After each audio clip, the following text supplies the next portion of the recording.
Scott Burrell, and you're listening to Hoppe Hour with my boy Ryan Hoppe. Welcome back to Hoppe Hour with Ryan Hoppe. People often argue over Android versus iPhones, but the real debate should be middle-aged Gen X morning shows versus Hoppe Hour.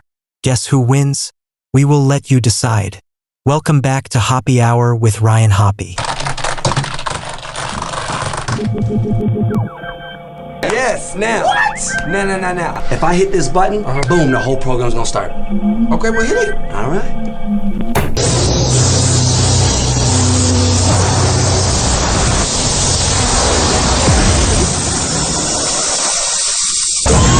Now, something completely different. Smoke medical weed every day. The following thoughts on Hoppe Hour represent Ryan Hoppe and that's it. Listener discretion is advised. Live from Tampa Bay, you are tuned in to Hoppe Hour. He's the voice of a generation that got screwed by the baby boomers. Welcome back to Hoppe Hour. Hoppe Hour. Hoppe Hour. Hoppe Hour starts in 4, 3, 2. Hoppe. This is Hoppe Hour with Hoppe.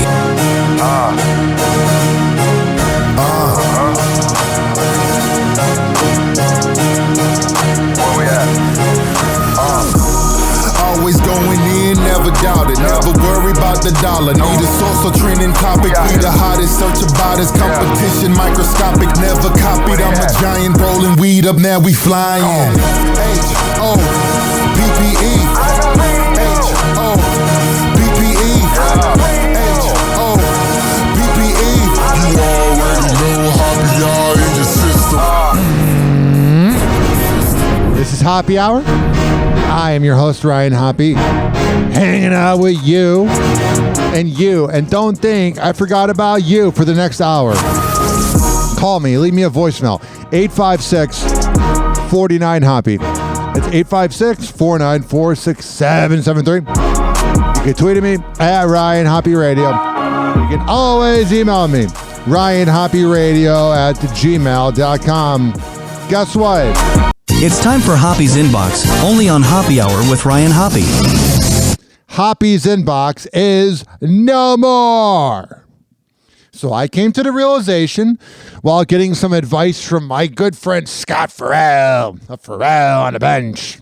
He was on CBS Sports Radio, and he was also on Howard 101, and now he's on Sports Grid. Hey, I'm Scott Burrell, and you're listening to Hoppe Hour with my boy Ryan Hoppe.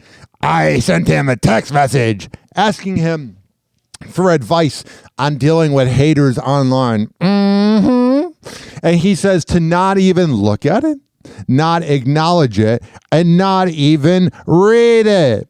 And just to maybe mute it, but don't even block them. So the whole thing of me reading all you mutants, writing your mean things, we've had 10,000 listens in a day on YouTube, and I'm very proud of where things are at, but the whole interacting with you, if you message me, that's one thing, but the YouTube comments in that is no more. 70 downloads. Yeah, something like that. Whoa! Hoppe Hot Topic! Me too. And boy, did I get bashed for it over the decades. Yeah. Rachel Ray opens up about her decision not to have kids. If you are judging a woman because they don't want to have kids, you are a loser. Why is that? It's not your body.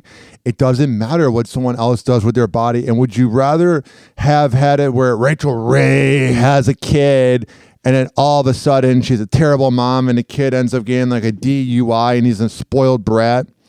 It all goes back to when J.D. Vance said that quote that somehow didn't lose him the election because Kamala was that terrible saying childless cat ladies. It's like, okay, and your point? The celebrity chef sits down with former Biggest Loser trainer and friend Bob Harper on a new episode of her. I don't want to sound mean, but maybe Rachel Ray should go on Biggest Loser. She has gained so much weight over the years. She's still fine and beautiful, but I think a little bit too many paninis and wine for dinner over the last 18 years. Podcast I'll Sleep When I'm Dead. That's a midlife crisis podcast name if I've ever heard it. When the topic of having kids is brought up, the 56-year-old reveals she's received backlash for being child-free. Just imagine how much of a cretin, how much of a mutant you are, if that bothers you. I chose never to have children. God love all the people that have kids. And boy, did I get bashed for it over the decades. Yeah. Rachel doesn't elaborate, but goes on to say that she feels unconditional love from being a dog mom. All right. Here's the thing, though. I think the one difference between being a parent and being a dog or cat father or mom is those animals have, unfortunately, it's the most unfair part of life. Not taxes, not breakups, not anything. It's the fact that animals don't live that long compared to us. So it's great that, like, my cat Luna is my, like, daughter. But I got about hopefully 13 years left with her. She's 7. I'm going to manifest her living to 20. So when you say you're a dog mom or a cat mom, not trying to sound morbid 5-6 minutes into the show, but it's not the same. That's just what people say when they're like, I don't have kids. I'm a cat mom. I'm a dog mom. Oh, shut up, Luna. What do you think of Rachel Ray's weight gain? Oh, yeah. Makes sense. They never talk back. They always want to hug you. It just brings you a ray of light. It's that unconditional love, but it really gets you through dark days, right? Absolutely. Like for me, if I have the absolute worst day, the thing that makes me feel best is to go home and literally climb into bed under a blanket with my dog. Yeah, my cat's pretty great. We'll be hanging out. Famous Cook's latest comments come after a recent video on her Instagram page sparked fan concern. The chair slid out from under him and he hit his head on my marble counter behind She should have never gone to Hollywood. It definitely messed her up a little bit. him. Some fans expressed worry for Rachel after she appeared in an Instagram video where she spoke about late friend Tony Bennett. A number of commenters said they believed her speech was slurred in the video. Others brushed it off, including one fan who said she's just aging like the rest of us. Yeah, she's definitely not a plastic surgery, Botox type of woman. She definitely looks her age. I would still hook up with her, but I'm just saying. Adding, no need to be mean. The star didn't address the chatter, but did limit comments on her social media since then. All right. My dad was kind of funny where he would like watch TV shows of women he found attractive. So all of a sudden he was a huge fan of Seinfeld, Elaine. All of a sudden he was a huge fan of The Office, Pam. All of a sudden he was a huge fan of Rachel Ray. It was quite adorable. Josh O'Connor is pulling back the curtain on sex scenes. The British actor who got audiences hot and bothered during his racy scenes in Challengers earlier this year says filming intimate moments can actually be quite awkward. Explaining in Vanity Yeah, I feel like when you make these sex scenes, people want to make it seem like, oh, I bet it's so hot. First of all, Zendaya is dating that beta male loyal guy known as Tom. And second of all, they're showing the scene from the movie. She's making out with 2 dudes at once. I bet when that scene went down, she like really gave Tom Holland some sex because she was like almost embarrassed that she was making out with 2 dudes in a movie at the same time. And then the thing about it is that was all you would see on social media. It would be like, this movie's coming out in theaters, and the screen grab would be her making out with 2 dudes at once. You know, with Tom Holland Googling her all the time and being obsessed with her and being short, so he's overcompensating. You know, it bothered him. Father during his racy scenes in Challengers earlier this year says filming intimate moments can actually be quite awkward. Explaining in Vanity Fair's Hollywood issue published November 13th, a sex scene is a very strange thing. It's the least sexy thing in the world. You can ask Mike Feist and Zendaya about that. All right, let's ask him. Hey guys, call in. It might look sexy on screen, but in reality, it's the same as a fight sequence. A bit of action or stunt or a dance. The 34-year-old who served as 1/3 of a love triangle in the tennis drama alongside Zendaya and Mike continues, it's a very choreographed, rehearsed thing, and you're surrounded in a room full of people. Someone's holding a boom microphone and camera and lights. The Crown actor admits filming sex scenes can even be a bit scary, saying, "On the other hand, being vulnerable and intimate with another actor is more revealing and scarier." Especially if you're a Zendaya where you seem like you're pretty loyal to your man. It's got to be weird. You kind of feel bad for Tom Holland. Like, dude, I'm hooking up with your girl. Because you're often having to reach for something inside you that sometimes is blocked away or hidden. Whatever it is, and that can be intimidating. And Josh isn't the only one to speak out about the film's steamier moments. Zendaya previously detailed how she, Josh, and Mike had to coordinate as a threesome for the film. Oh, yeah. Coordinate that whenever, babe. Telling People back in April, "We had to do it in one shot. So that was like, okay, you have to say this line, the camera's gotta go there, and if we mess up, we gotta start over again." The Dune star continued, "It's very intentional and thought through with the help of everyone. It's such a community of people that make this one shot happen. Oh, yeah, definitely the money shot. Oh, wait, that's the wrong type of film. It's like we actors are just a small part of it." So you got that going on. I saw this headline. Actually, we'll talk about Oprah in a second. Since we're talking about Zendaya, let's talk about this. Whoa! Happy hot topic! Zendaya and Tom Holland's chemistry sizzles on and off the screen. When asked if acting beside her boyfriend ever feels weird, the actress told Vanity Fair that she actually feels the opposite. Not really. It's actually strangely comfortable. It's like second nature, if anything. You feel extra safe with the person you're acting beside, she shared before gushing over Tom's talent. Tom seems like such like a cushy, like safe guy. He's the good guy. "I love working with him. He's so talented and so passionate about what he does. He always gives things 1,000%, even if he's absolutely worn down. I really appreciate that about him. I wanted to like him as Spider-Man. I didn't think it was bad, but I prefer the 2000 Spider-Man, or the short-lived Spider-Man show on MTV. All four of you millennials remember that. Feels pretty normal. That's how we met. Literally at a chemistry read." As the Challenger star noted, the co-stars met during the chemistry read for Spider-Man Homecoming. The couple have been together for over 3 years and confirmed their romance in 2021, though rumors had been circulating prior. As they continue to date in the public eye, the pair regularly gush over one another in interviews. Earlier this year, Zendaya praised her man for his charm during a BuzzFeed video while doing press for her hit blockbuster Dune Part 2. Me. Hello. I don't know. Riz is short for charisma, right? Everybody's kind of got their own. I think someone who has beautiful charisma, not on the Dune cast, but I personally worked for me, is Mr. Tom Holland. So. No. All right, shows her playing with a dog, and it's not really translating to video. You know what I'm saying? You know what I mean, Jelly Bean? Something I want to address here. It's a very important, very serious topic. Not at all. I don't know, man, but this Taco Bell commercial.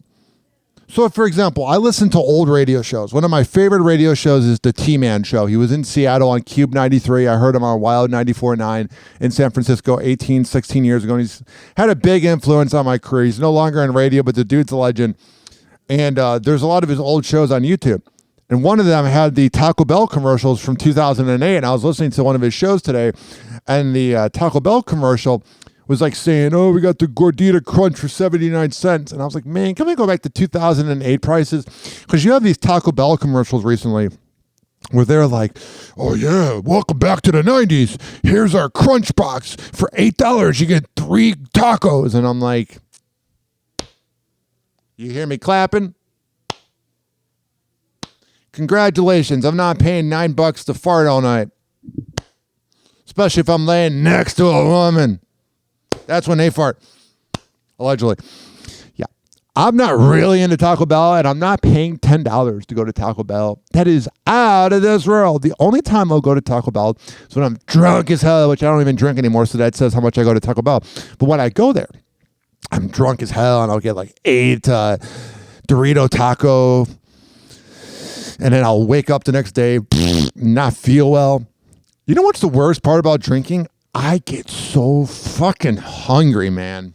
God, I'll get so hungry And then I'll eat a lot, and the next day I'm just like going to the bathroom over and over when I'm trying to sleep in with a hangover. The headache part of the hangover is whatever. The nausea and the vomiting are no good. Something else here. I'm really proud of my credit score. It's 722. I've improved my credit score by about 120 points. You know what you do? Everybody out there trying to improve their credit score. I'm going to do a little bit of a Ryan Hoppe, Dave Ramsey show here. You know, he gives out money advice, him and Jim Cramer. I prefer Jim Cramer. I like his craziness. Here's the thing. What you need to do to improve your credit score is join a gas station like Citgo, Mobile, Circle K, wherever they have the prepaid credit cards. I would say go to Citgo and you just get gas at Citgo and you charge it. And at the end of the pay cycle, you pay the bill and your credit will go through the roof. And I was so excited. My credit went from fair at 715 to 722. And I was like, yeah, let's party. Let's go out to the club. Guess what happened? It went down to 715, and I am convinced that whatever world is running the credit score is just trying to keep us from getting to 850. I told my one coworker one time, I said, when I get to 850, it's just going to go down to 820 because that's the luck I have. And the problem is, I think that I manifested that. That's why I don't read any more of the comments online. I don't need your rudeness. Also here. So I signed up for YouTube TV, rather sharing the account with my mom because I'm a millennial and that's how we do things. And I like YouTube TV. But my goodness, are the cable networks so lazy? How are they lazy? Let me grab the remote here in the Hoppe Hour Megaplex Studios. People are like, oh, I bet your studios are so fancy, schmancy. I'm like, yeah, if that's what you want to think, go ahead. Why do you think I don't film the show? It does theater of the mind.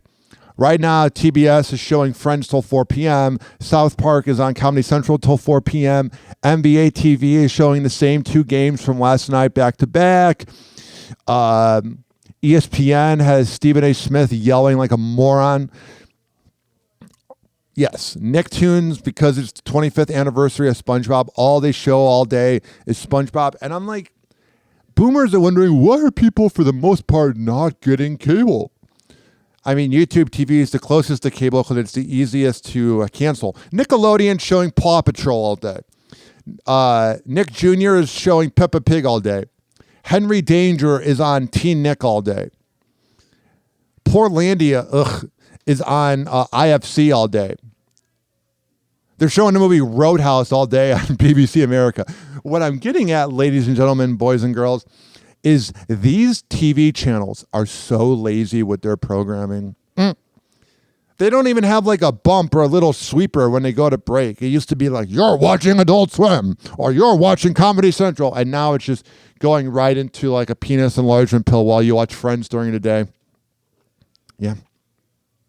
And that is my monologue, or whatever the hell that was. Hoppe Hour. Hoppe Hour. It's time for Hoppe in the morning.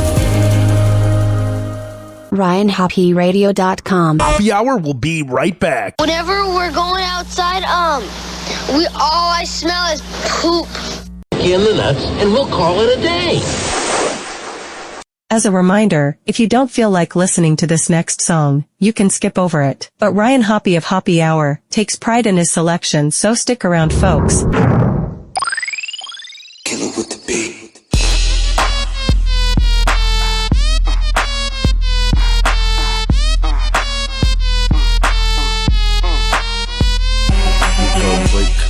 Break it down like this. Break it down like this. Go break it down like break it down like I'm like, hold up, know what now? Millions in the folder, I show ya how. it's a soldier, I'm colon, pal, got spinning over, low wood.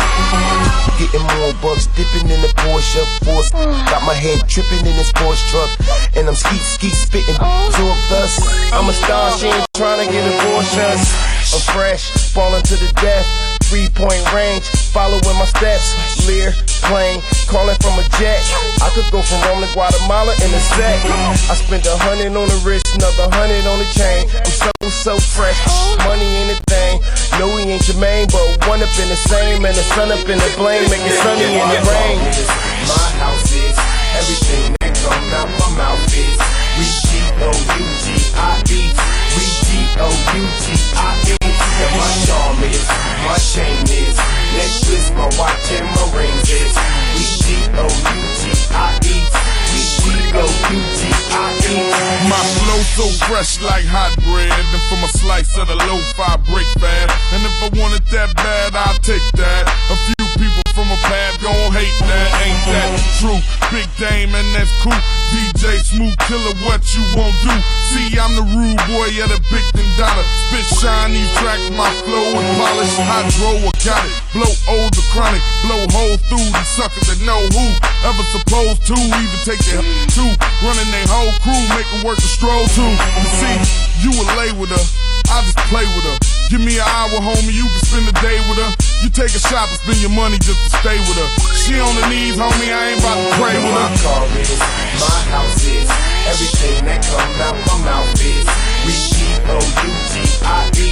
We G-O-U-G-I-E. And my charm is, my chain is, necklace, my watch and my rings is. We G-O-U-G-I-E. We G-O-U-G-I-E.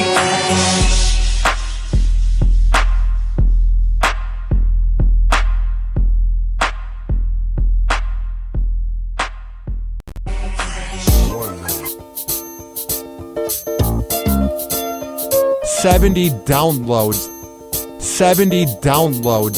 70 downloads. 70 downloads. Hoppe Hour will be right back. Hoppe Hour will be right back. Oh yeah. This following segment has been brought to you by the best Delta 8 CBD honey around. DZBZ Honey. DZBZHoney.com. Comes in the form, I gotta do it this way, of a lollipop. Lick the lollipop, the rapper. A honey stick or a jar of honey. However the hell you want to get high, go to DZBZHoney.com and at checkout use keyword Hoppe. H-O-P-P-E. All right. We're going to come back on Hoppe Hour.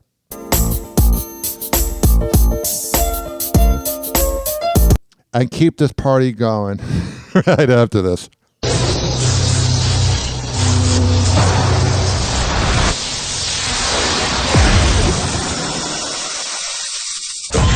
And now, something completely different. It's time for Hoppe in the morning. Welcome back to Hoppe Hour with Ryan Hoppe. This is the strangest drop I've ever made. I asked radio legend Kid Chris, who's done mornings at WEBN in Cincinnati for 12 years now. And he was a legend in Philly, Sacramento, San Antonio. Been a fan for 10 years. And he busts balls and makes fun of people because he's a shock jock. And I asked him to make a drop. And he made this. Hey, man. It's Kid Chris. The Hoppe Hour podcast. Look, man, I'm a fucking girl dad. I'm driving my kids to cheer practice and shit. I have no time to record a fucking liner for your podcast, this Hoppe Hour thing, okay, man? So, good luck. Eat shit. Hello, human beings from planet Earth. This is Jeff Zito from 98.7 The Shark, and you are listening to a real phenomenon. It's Hoppe Hour with Ryan Hoppe. Hoppe Hour. Hoppe Hour. Ladies and gentlemen, here it is. The most listened to radio show on the planet. Even the other stations are tuned in too.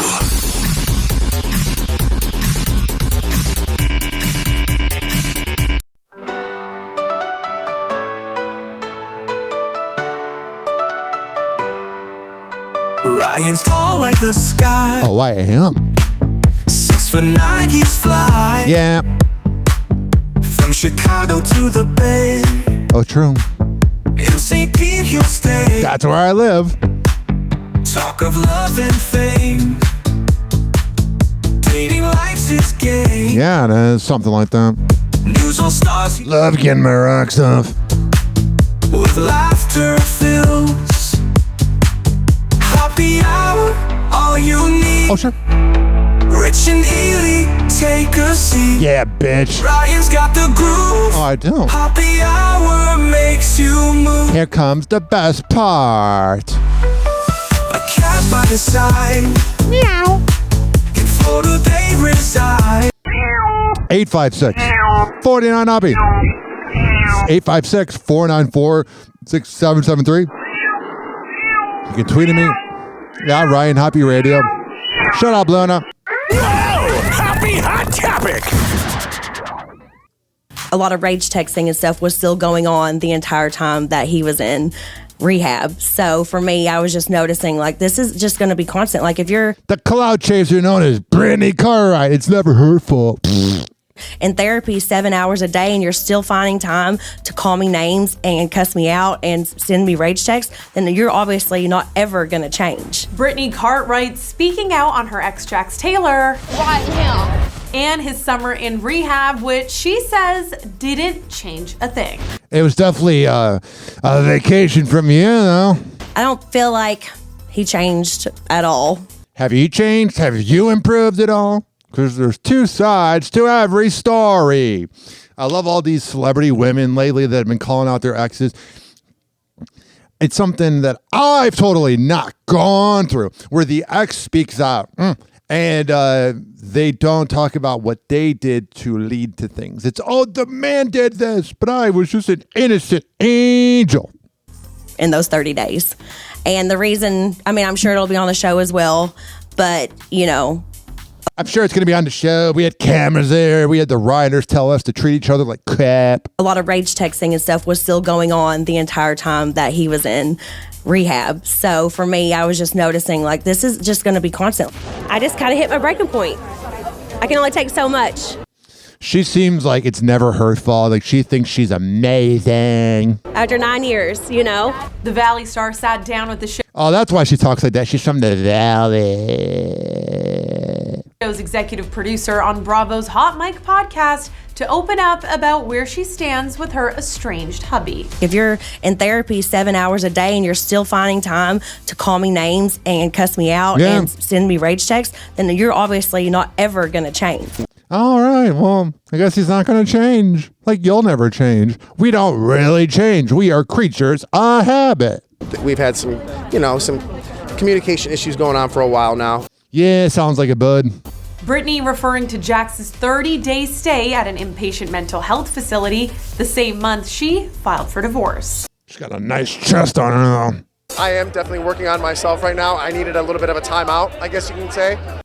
So I'm wondering about these rage texts. Was she just like, hey, honey, how's rehab going? He's like, you're a bitch. Or did she say something to lead to the rage texts? Just working on the issues that I have with myself and my mental health. Jax seemingly responding to Brittany's comments on the pod with a gym selfie, writing, when you are having a rough time, the gym never lets you down, even late at night. I will be honest, though. I've been working out late at night, and it makes me not go to bed till about 12:30, and I have an existential crisis while laying in bed. But the energy I have the next day, like right now, it is 12:24 p.m. on I almost said October, November 14th. Doesn't really matter what date you're listening because you're not listening live because this is a podcast. That's on the radio. What I'm saying is I have more energy in the midday because I worked out last night. Sometimes late night workouts can make you a little hyper, but the next day, it's worth it. We're separated. There's not really much else to say. Bravo fans saw the couple's romance play out for years on Vanderpump Rules. Oh, yeah, you gave her the pump. I can't wait to see you as my husband, and I already know. And I already know in about 3 years it'll never be my fault. That you will be the most incredible father. I've never in my life have met a more positive, caring. How things change. Giving woman who literally smiles she gives all day long and just wants everyone to be happy. Just because you're smiling doesn't mean you're a good person. How could you not want to be with this woman?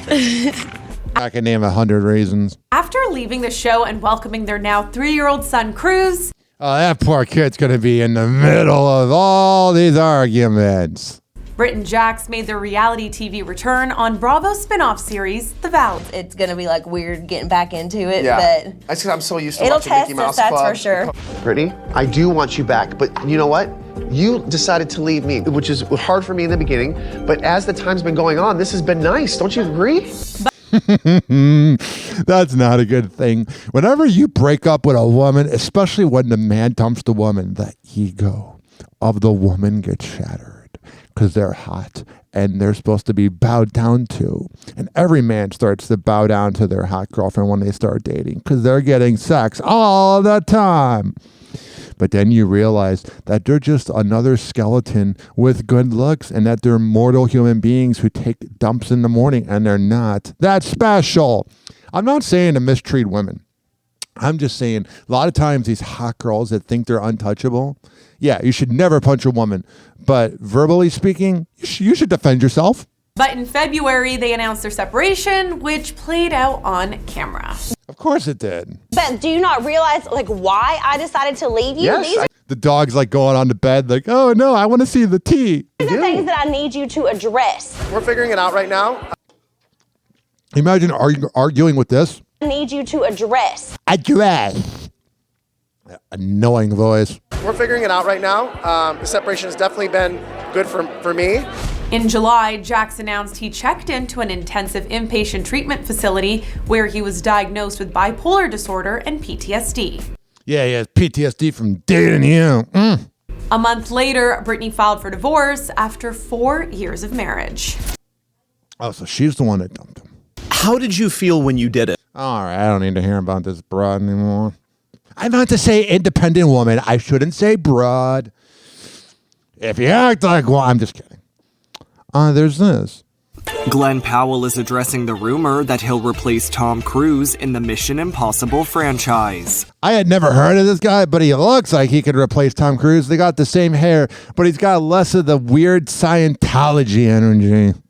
The 36-year-old actor shuts down rumors that he would be stepping up if Tom ever decides to depart the iconic action role.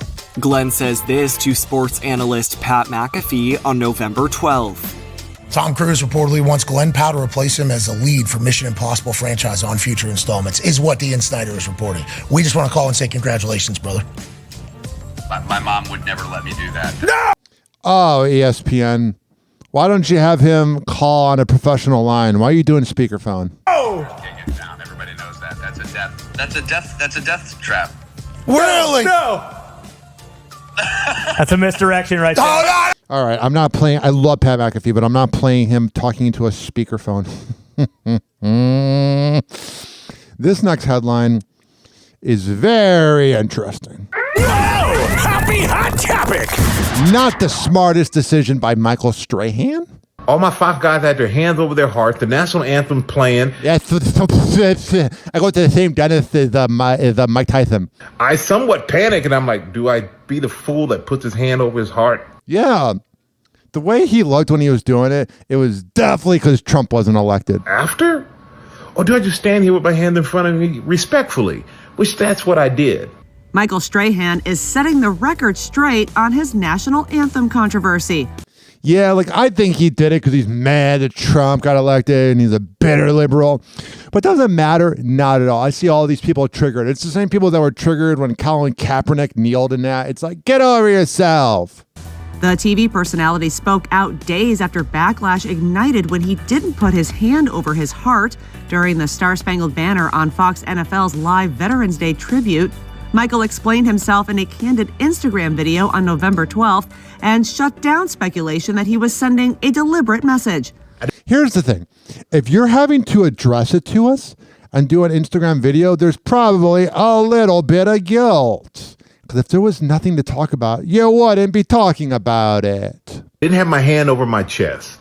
Everyone thought he's protesting. He's making a statement. statement, which is so far from the truth. I have nothing to protest.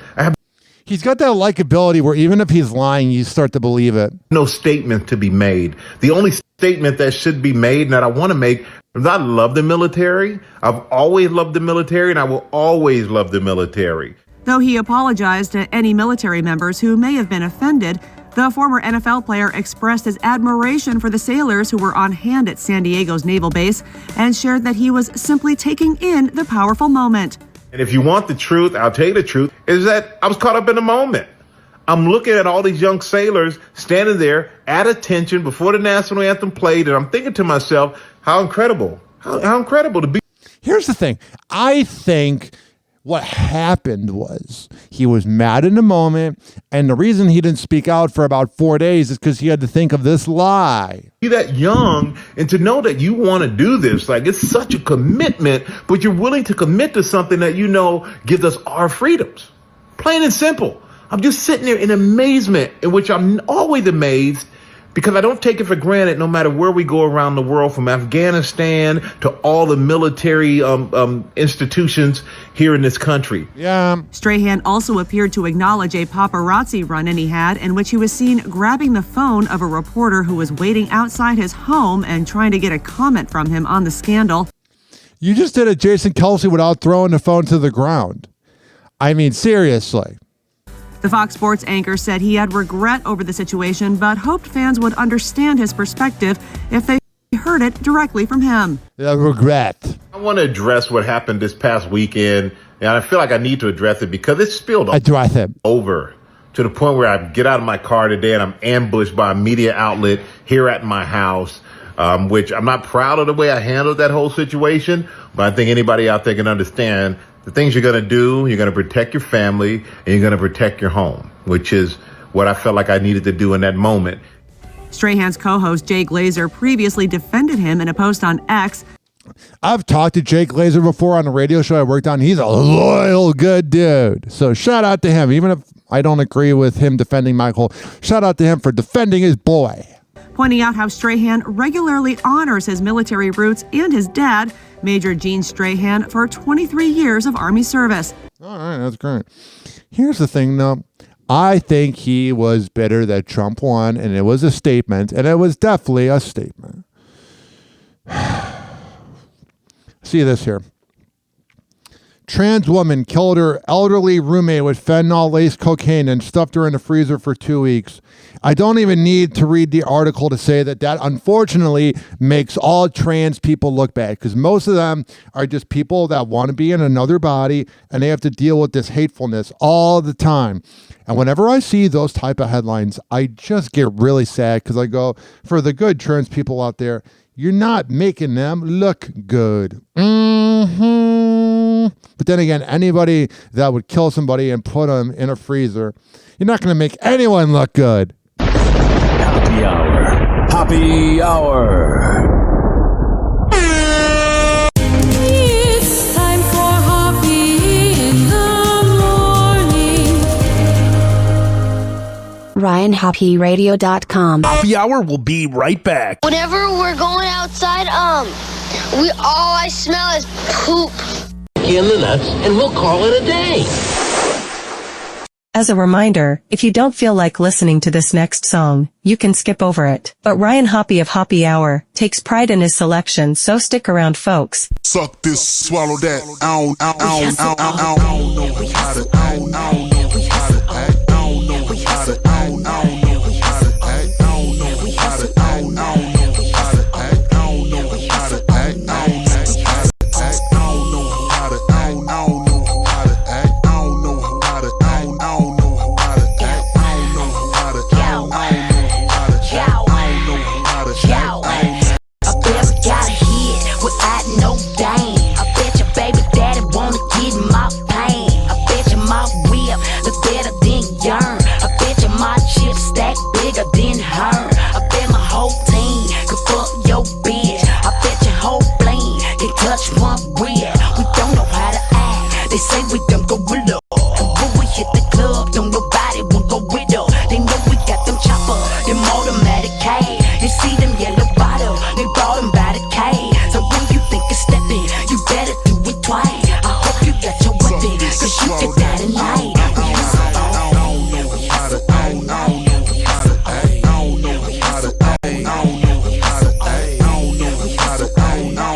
talking shit, them hoes call me shovel.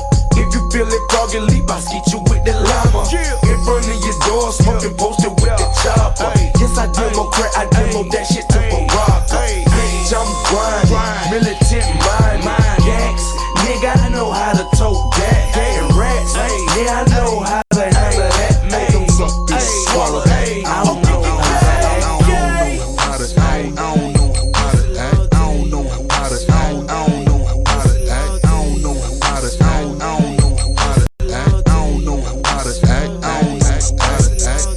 You see my hoe, she beautiful. Yes. You see the wrist, it's super lit. Mr. NEWMONEY. I'm selling everything, what you wanna buy? You nigga run your mouth too much, you know that bad business. I do you hard nigga wrong like Dennis the Menace. Go and check my resume if you want the truth. My rap sheet downtown, I can show the proof. My mama asked me why I buy a car without a roof. I told her mama that's the new C550 coupe.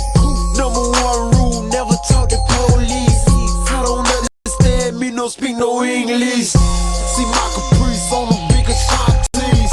Niggas wanna kill me cause I'm riding 33s. In my leg, drinking leg with my body shades. I don't know how to answer. Yeah. Special house. TF. T Ferris. DJ Ferris. Expensive taste. Pow wow, baby. I hear these boys talking, but they ain't saying much. I see these boys sipping, but it ain't that purple stuff. From start to finish, apple gloss, peanut butter guts. My money talk for me, I ain't gotta say too much. Johnny Dane got me shining like a light bulb. Money in my mouth, nice grill, ice cold. Tipping down and crawling slow. Pieced up that Glock, I told Jackers trying to wipe me down, but not today, I'm on my note. I got a wrist and I got a fist full of rocks. Earlobe, mouthpiece, neck, wear watch.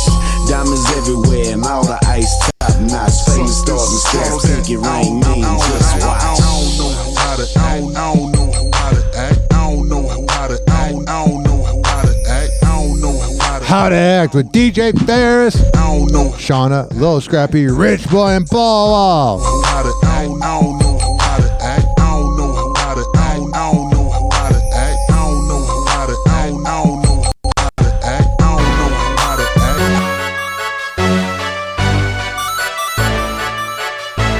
$70 downloads.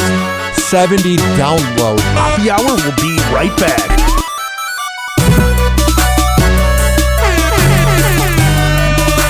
Oh, yeah.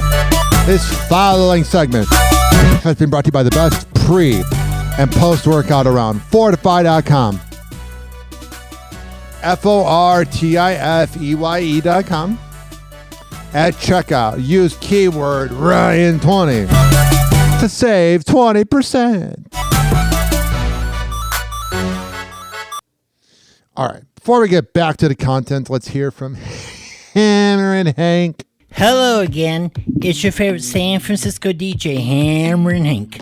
I may look normal, but the truth is, I have a condition known as autism. That's right, it's a condition, not a disease.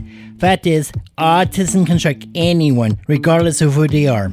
People with autism normally have difficulties in verbal and non-verbal communication skills, social interactions, and leisure activities. In a recent study, people with autism are less likely to have a job and more likely to become homeless. I beat the odds by having loving friends and family, having a college education. I have even worked in the San Francisco Bay Area as an honored personality for many years. Always remember that people with autism want the same things as you, to be happy and successful. To find out more about autism, please contact your local mental health center or visit autismspeech.org.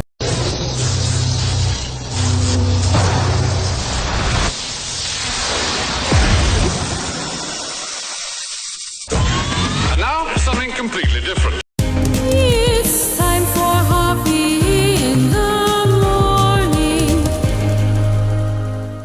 Welcome back to Hoppe Hour with Ryan Hoppe. Hey, it's MJ from the MJ Morning Show on Q105, 104.7 FM Tampa Bay, and you're listening to the Hoppe Hour with Ryan Hoppe. Hoppe's on the mic. Ryan Hoppe's on the mic, and he's not holding back. This is Hoppe Hour with Ryan Hoppe. Hoppe Hour. Hoppe Hour. Ladies and gentlemen, here it is, the most listened to radio show on the planet. Even the other stations are tuned in too.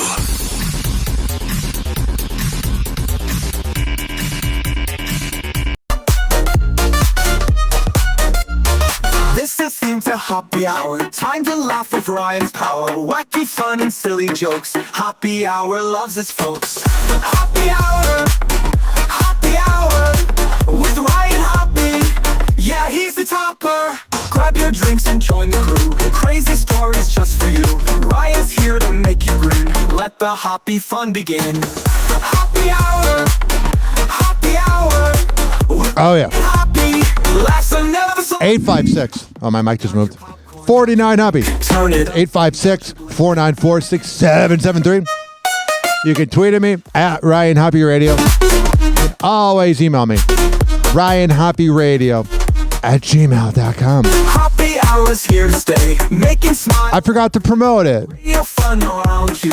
But I've worked with radio people that would promote their TikTok over and over, and it became nauseating. But I'll say, my TikTok is back. I had an account with 5,000 followers and about 100,000 likes, but I deleted it, and I made a new one. Same name as before, Ryan Hoppe Radio. It's doing very well. Hoppe Hour. I'm very proud of it. Hoppe Hour with Ryan. I love where things are going. Yeah, he's the topper. Yeah, he's the topper. Yeah, he's the topper. Alex Jones Infowars is bought by The Onion. And Alex Jones addresses it in a video. I find that hilarious, that The Onion, which probably has more truth than Alex Jones. Oh, wow, Alex Jones predicted Pedophile Island in 9/11. Those are two things that anybody could have predicted. He also said that Sandy Hook was fake, and he's a scumbag and probably a deadbeat dad. And incels like him. And we got it right here. He talks about InfoWars being bought by The Onion. Word 15 minutes ago that my lawyers and folks met with the U.S. trustee over our bankruptcy this morning, and they said they're shutting us down even without a court order. This morning, the Connecticut Democrats with the Onion newspaper bought us. They asked, did they outbid? They said, well, it was competitive. So they changed all the bidding rules, made it secret 2 days ago. I had a bad feeling. A bad feeling. Everything's going to be a conspiracy. I felt like I mixed up Man Cow, Bubba the Love Sponge, and Billy Madison, and Mike Calta. So angry all the time. So angry. Everyone's against me, even though I said that a bunch of kids were not killed. And they're crisis actors. I told you that. And just like they tried to shut us down back in late May without a court order, they're supposed to have a court order. There's going to be a court order. The world's going to end. Because I can't do my fake news that makes incels feel like they have a friend. Going to be injunctions filed. I'm about to go live out of Harrison's American Journal studio. I don't know what's going to happen. I'm really freaking out. Because I'm kind of regretting saying that Sandy Hook was fake. There was really nothing good that came from it because it kind of screwed over my career. To be here until they come in here and turn the lights off. I'm going to say, where's your court order? So this is all going down right now. They want to silence the American people. They want to silence people from saying that there's crisis actors.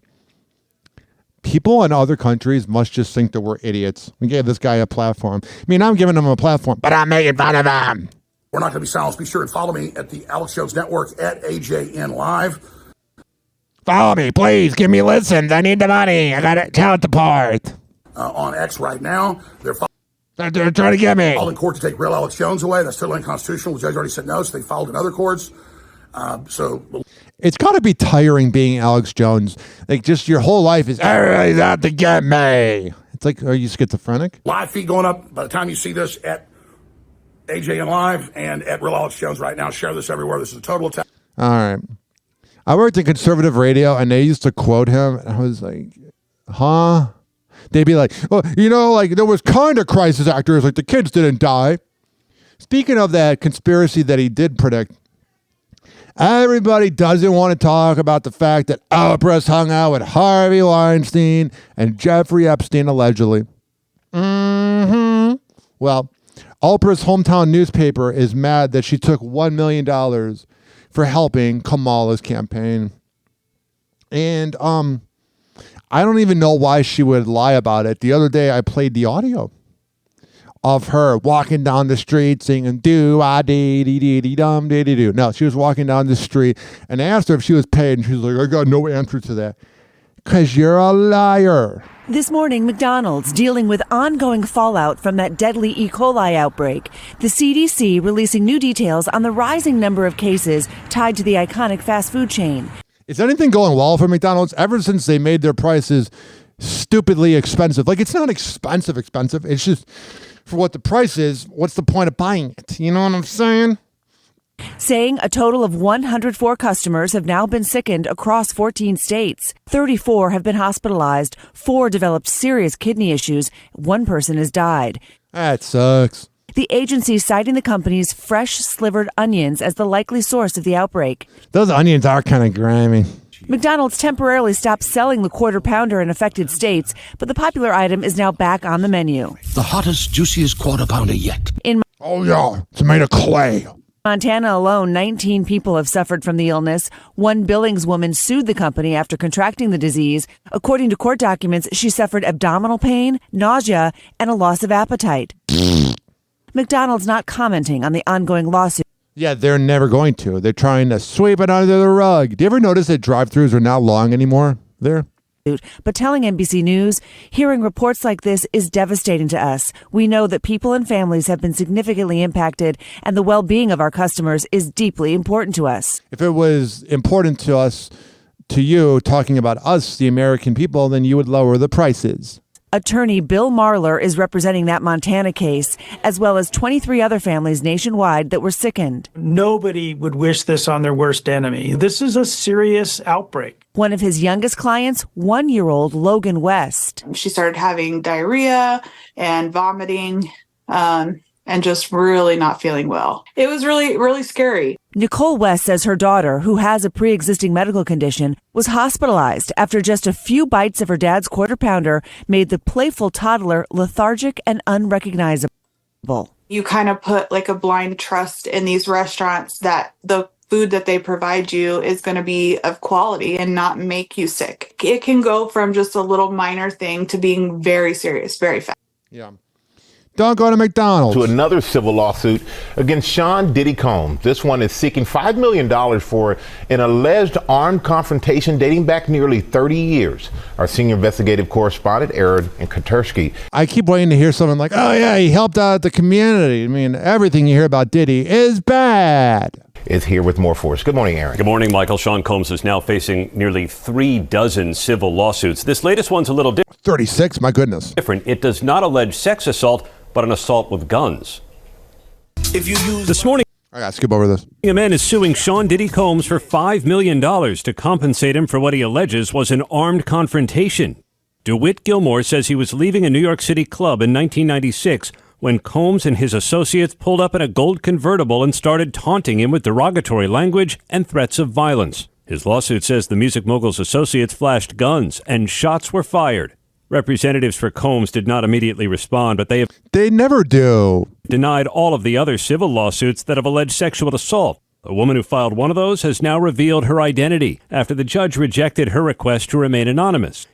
Yeah, that kind of sucks. Candace McCrary was 19 and in college in Brooklyn when she alleges Combs sexually assaulted her after a photo shoot. This decision by this judge may have a chilling effect in that other people who want to go anonymous in their lawsuits against Sean Combs may think twice in terms of filing a lawsuit themselves. More money, more problems. It's just the way it is. And this morning, a former member of Combs' inner circle is speaking out. It's so weird whenever you hear like Diddy songs, like More Money, More Problems. I got like 15 or 17 Diddy songs saved on my Spotify, and it's that R. Kelly, Michael Jackson effect where you enjoy the music, but you're just kind of a little sketched out. Diddy's rap protege, Moses Shine Barrow, was with him and his then-girlfriend Jennifer Lopez the night a gun went off inside a Manhattan club. And he was the fall guy. Diddy was acquitted in the case, but Shine was convicted of assault, sentenced to 10 years in prison, and deported to his native Belize. I suggest, if you want to hear Shine talk about it. He's been talking to the media about being locked up. Look up Confessions Part 2 remix. Shine's in it. Kanye West is in it. Twista's in it. And it's a great remix. And I can't play it because of copyright. But about a minute and a half into the song, they take a call from collections and it's Shine in prison in 04. And he's pretty much like, if I wouldn't have shot, I would be dead. Shine telling Nightline co-anchor Byron Pitts Combs orchestrated for him to take the fall. Someone that was prepared to have me sit in jail for, I was facing 25 years, to totally destroy my career, destroy my life, rob me of my freedom, to be a participant in that. Of course, it doesn't surprise me that he would be accused of the atrocious things that he is, because well, you're saying when you throw people under the bus that you're a scumbag? Whoa, karma hit him in the face. And as we know about Diddy, he likes when things are slapped across his face. You know, what he did to me and my family, was to me demonic. Yeah, he's not a good dude. 856-49-HOPPY. That's 856-494-6773. You can tweet at me at Ryan Hoppe Radio, and you can always email me, ryanhopperadio@gmail.com. As much as Ryan Reynolds drives me nuts, this next story is pretty cool. Whoa! Happy Hot Topic! Oh, hello there, Riley. Ryan Reynolds is proving he may be a real-life superhero. The Deadpool and Wolverine star recently responded to a young fan named Riley from England who's battling a rare form of cancer and wished to meet him. In a video shared to X, formerly Twitter, on November 12th by BBC Tees Radio, the 48-year-old hops on a video call with Riley, prompting a visible, giddy demeanor from the 9-year-old. Hell yeah. Oh, hello there, Riley. Hi. I'm so excited to meet you. I've heard so much about you. I like your shirt. You've been going through a lot, and I cannot wait to meet you. Riley's mother, Sarah, explains in the video that the call was prompted by the Miles for Men charity team member Mickey Day after his appearance on BBC Tees Radio. Mickey spoke about Riley's battle with cancer and his wish to meet the Hollywood actor, and a day later, Ryan contacted him. While the dad of 4, whom he shares with wife Blake Lively, has already spoken to Riley by video call, he alludes to traveling to England to meet the young boy in person at an upcoming Wrexham AFC soccer match. I'm going to make sure that this is one of the best days of your life. Oh, yeah, you could say hello. Of course, this is Riley. This is my wife, Blake. Sweetheart, you're wearing Ryan Reynolds drives me nuts, but he seems like a good dude. Deadpool and Wolverine. Which one's your favorite? Deadpool. Oh, that's a nice thing to say. You can take time out of their day just to make one little boy feel special. Yeah, it means everything. See, I'm not always a negative, quote-unquote, shock jock. Sometimes I bring positive content. That keyword being sometimes. Happy Hour. Happy Hour. It's time for Hoppe in the morning. RyanHoppeRadio.com. Happy Hour will be right back. Whenever we're going outside, all I smell is poop. In the nuts, and we'll call it a day. As a reminder, if you don't feel like listening to this next song, you can skip over it. But Ryan Hoppe of Hoppe Hour takes pride in his selection, so stick around, folks. Hey,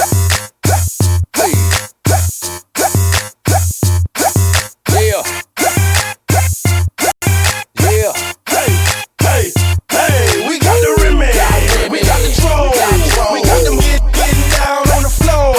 We get it. CHI got a new sound, making all the get down. Pay the quick man, make it change swing. Pimps and the players gon' do the damn thing. Coming in the club, taking over streets, taking over man with the choked out beats. Got 'em on charge, got 'em on lock. Everywhere we go, guaranteed to blow the spot. Messages to them haters, trying to play them gators. Bullets gon' blaze you, nothing is gonna save you. Bets on the streets, bets on the beats. If you wanna bounce, best report to me. My city shot town, where I put it down. Ain't no limit, dropping beats by the pound. The balls out a lot, cause you know I call the shots. Stacking paper like them baking sodas in the pot. We got the remix, we got the troll.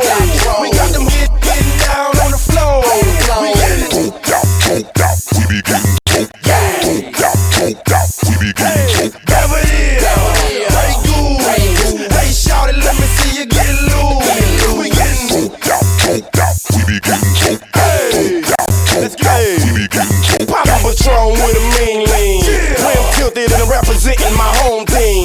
Super ugly with a stack of money, is a gator king. By the bar, come Mr. Pimpin', it's a gator thing. Tell them how we do it, Joe. Gator wars, rims, spinning. And I ain't even driving, I'm just parking lot pimping. Slide off in the club, feeling managed and I'm tipsy. So fresh, so clean, with a swagger in my lip. And what it is, what it do. Come on, shout it, let me see you get loose. If you bought it, you can get some great goo. In VIP, I'm put my hands on you. Hey, we got the remedy, we got the troll, we got them getting down on the floor. We getting choked out, we be getting choked out, we be getting choked out. Never is, great goo. Hey, shout it, let me see you get loose. We getting choked out, we be getting choked out, we be getting choked out. Don't be putting no chasers in my drink. I want 2 high niggas pimp. Yeah. Smoke drink, smoke drink. Smoke drink, smoke drink. People stay bent all on the earth. I don't even care. Speech all slurred. Nothing in my cup. Shit, it's all girl. Y'all hiding the motherfucker making up words. Looking like men. I like them light skin. 2 at a time. Y'all them twin. Patron Grey Goose. Seagram's gin. Stay together in my glass like they all best friends. I can't walk, I can't talk. Joking from the day to the dark. Teeth off a square, but my goons on P. It's drinks on you, all eyes on me. And niggas with me drinking dog. Henny mixed with Remy Ma. Party going all night. When we kick it hard. Niggas get they smoke out. They be getting choked out. Mix it with some liquor, nigga. We be getting droked out. We be getting choked out, we be getting choked out, we be getting choked out, we be getting choked out. All right, enough of that. 70 downloads, something like that. Happy Hour will be right back. Oh, yeah. This following segment has been brought to you by the best MMA trainer in all of the Bay Area, Amir Academy of Martial Arts at amiracademy.com, 2700 22nd Street North, and that's in St. Petersburg. Women's self-defense classes, MMA classes, whatever the hell you need, go to amiracademy.com. This is also being brought to you by Rich Keeley Master Barbershop at richkbarber.com, 4545 West Kennedy Boulevard, and that is in Tampa. Sign up at richkbarber.com. And when you sign up there, you can save $10 when you name drop me.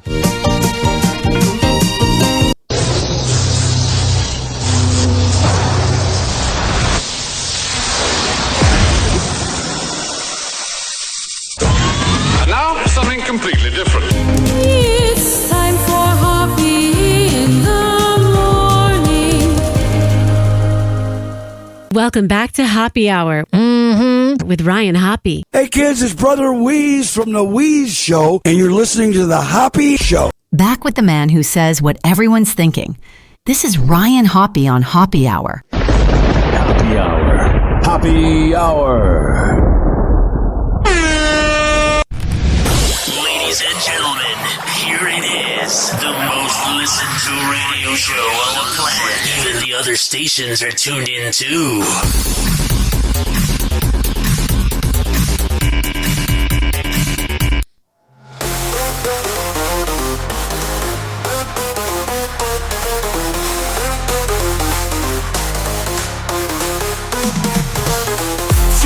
For the throat above the power, it's the Ryan Hoppe with the hour. Celebrity tales and wild confessions. Got your mind in obsessions, no need for lessons.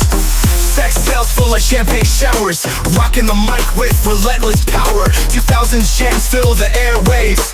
Turn it up loud, let misbehave. It's the Hoppe Hour, tear through the night. 856-49 Hoppe. It's 856-494-6773. Soul ending here. You can tweet at me at Ryan Hoppe Radio. You can always email me, RyanHoppeRadio@gmail.com. And follow me on TikTok. at Ryan Hoppe Radio. Fast cars to chase. So Mark Estes, the boy toy ex-boyfriend fling of Kristen Cavallari, she says he can hang out with anyone he wants, unbothered by Liv Walker hanging out with him.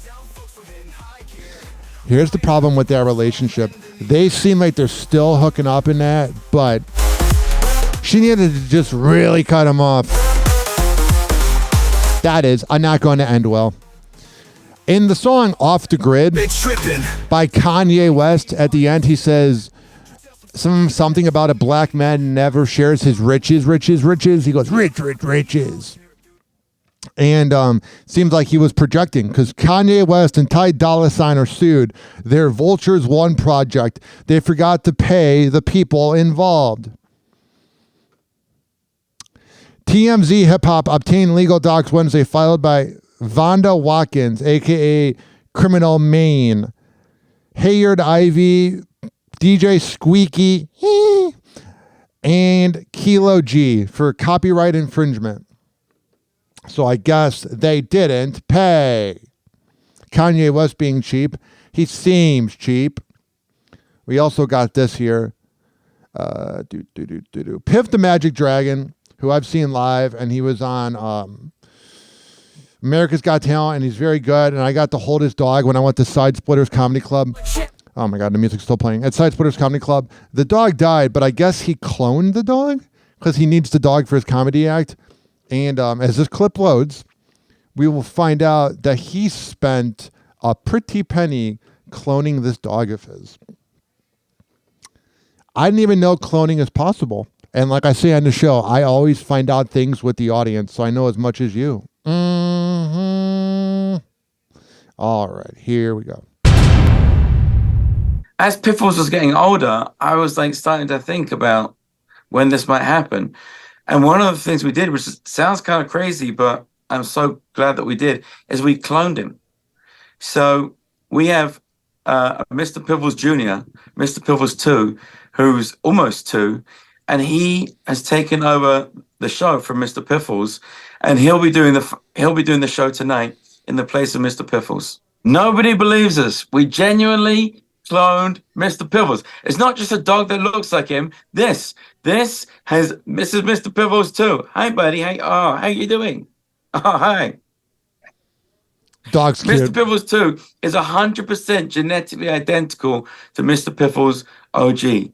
So in a way, it's like a way for the spirit of Mr. Piffles to carry on. When we wanted to clone Mr. Piffles, I Googled it because I heard that Barbra Streisand did it. And I was like, if it's good enough for Babs, it's good enough for Piff the Magic Dragon. So then I found this company called Viagen, and they say they're going to clone your dog. It's really expensive. But, you know, Mr. Piffles and I, we've been through so much together, and he's meant so much to me. I was like, hey, whatever it costs. The dog has the face like, when's this video over? So we spoke to them, and we got a sample from Mr. Piffles when he was still alive, and they take that sample and they make a ton of like cells from it, and then they do this crazy science, and a year later, this little guy arrived. He was the understudy for a while. So you know, I'm wondering if the dog's going to behave, because like he'll do little jokes and routines with the dog during a comedy show. I highly suggest if he comes to your local city to go. But I'm wondering if the dog's going to be as like as accepting of being used, not used in a bad way, but like being used in front of a crowd. If the dog's going to be as outgoing. He'd go in and he'd do a trick, and like we'd say in the show, hey, we're training Mr. Piffles too. You know, do you guys want to meet him? And we bring him out and he'd do a trick. But for the last 2-3 months, him and Mr. Piffles have been altered. Can you wake up? This is television. You see what I'm saying? Like, it's audio, so you can't see it, but the dog looks like he's half awake. It's kind of sad. Like, the dog doesn't seem as interested. But this is what you have to do now. So we knew that, you know, Mr. Piffles was going to retire. So I think I'm going to tweet out today at Ryan Hoppe Radio my picture with Mr. Piffles. We had him do a whole show by himself, and then he did more and more with them, and then him and Mr. Piffles took it in turns. All right. Hopefully that worked for him. I like the guy. He was cool. No charges in ecstasy arrest for Nelly. So it's almost like you should make ecstasy legal, because it's like, I'm not saying it should be legal, but it's like, if you're just going to drop the charges, what was the point of that arrest? Also here, Jake Paul calls out Tyson for being boring. Mike Tyson has been quoted as saying he doesn't like the person he becomes when he's fighting. And I'm starting to think he's going to kick Jake Paul's ass. All right. Is the old Mike back? Is vintage Mike back? Let us know. Are you talking to me right now? Yeah. Oh, yeah. I guess I'm back, yeah. You're the star. I'm just happy to be here. I love you, too. Thank you. Why is he manufactured and why are you for real? Yeah, that's what I said. That's what I said. Yeah, I'm just wondering if you can expand on it. I mean, can you give me... It's just what I said. It's just that, all right. That's cool. When you hear that, do you agree with a big story, a big part of your history, of course, your first trainer, the late great Cus D'Amato? What do you think he would say of this spectacle going down on Friday? He'd be very happy. What do you think he would tell you about how to beat Jake Paul? He would be very happy. Very strange. He's like being very quiet. It's kind of scary. All right. Jake, dare I ask, what do you make of Mike's demeanor tonight? Man, I just, there's a lot of shit talk online saying you're going to kill me, and it just, nothing in person. It's, I don't know. Yeah, he's saving it for the fight, bud. It's pretty boring, pretty fucking boring. Do you think these are mind games? I don't know, man. It's not working, whatever these games are. It's not going to change the result of what happens Friday night. Mike, final word from you. Give it to us. Dig deep. This is frightening. I feel it. Yeah, final word to you, Mike. Final word to the world. I'm just ready to fight. Yeah. This is not going to be good. That was not good. Oh my goodness. JoJo Siwa was seen out and about with iced coffee. That is news on TMZ. I wonder if they have a certain quota of how many articles they have to write a day. Because when you post about having to... when you post about JoJo Siwa getting coffee, that might be a slow news day. I'm going to load this article here. Zoe Winkler, who I'm guessing is Henry Winkler's daughter, so there's nepotism. She pretty much she interviews Kim Kardashian, and Kim Kardashian pretty much says she's a single parent. You and I have mostly connected on parenting and judgment and, feeling like sometimes you're in this alone, even though we have great support systems and we have people around us, but sometimes in the middle of the night when they're all sleeping in your bed, kicking you and crying and waking up, like it is, it's not something that I talk about a lot because I feel like there is always a lot of judgment, or people always will jump to the, oh, but you have the resources to have nannies and to have help. And I just think that, no matter what kind of help I have, basically raising 4 kids by myself here is, insane. Yeah. I mean, even I don't get these millionaires that can't get better microphones. Carpool this morning, I had 3, 4, 5. I had 5 kids that I had to take. 2 came over, and everyone wants to leave at like different times or wants different stuff. And I'm like, I feel like I'm at like a pit stop of a race car driver when it's like, brush your teeth, brush your teeth, brush your teeth, brush your teeth. Okay. Kim's definitely the leader of the Kardashian clan. She's the most well-spoken one. Get dressed, do your hair. But also, you take your kids to school every day. When you're here, you take your kids to school every day. Wow, it's almost like she's a mom. I love when they're like always kind of complimenting them. Like, you take your kid to school. You help them when they have nightmares at night. It's like, that is what you're supposed to do. 856-49-HOPPY. That's 856-494-6773.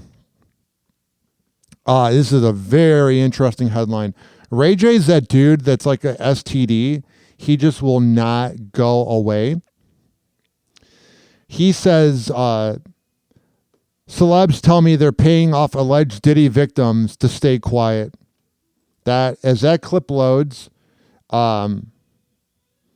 are going to discuss this because I'm very interested in this. I'm wondering which celebs it was. I would not take the money. I would want to go to court. If I got touched or whatever, or if I got diddled by someone at a Diddy party, I would probably want them to go down. But that's just me. I got this very grindingness to myself, this very proving my enemies wrong thing from being in the city of Chicago that I can't imagine being paid off. But here is Ray J. Because I'm hearing about artists paying victims to keep their name out of it. Do you know people who have had demands put upon them where they have paid off to keep this quiet? Here's what I do know. People do catch and kills all day. And a catch and kill, I don't know if, of course you know, but for the regular world, somebody has the truth, somebody pays you to keep it quiet, and hopefully that money that you got paid secures your happiness while you watch the lie continue to succeed. I want to just make sure I understand you. What you're saying is what? That you know people who have been approached by women, men, whatever, who have said, give me money and I won't talk? That TMZ music in the background is very distracting. Here's the other way around that, Harvey. I'll give you money, please don't talk. You are a well-connected guy.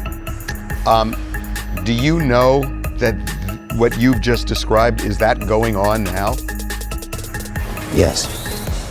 They want to talk to me. They want to talk to me about what happened to them. They call me. They feel like they can trust me. Wait a minute. Calling you for what? Calling you for what? Because they want to tell me about certain things that happened with them and Diddy. Ray, I want to make sure I understand this.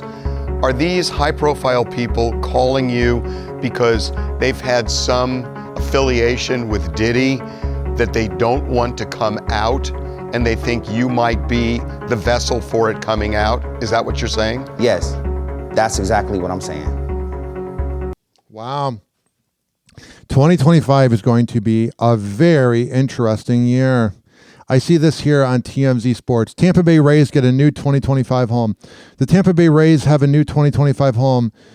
The team had just announced it'll be playing in a minor league ballpark next year after Hurricane Milton ravaged Tropicana Field.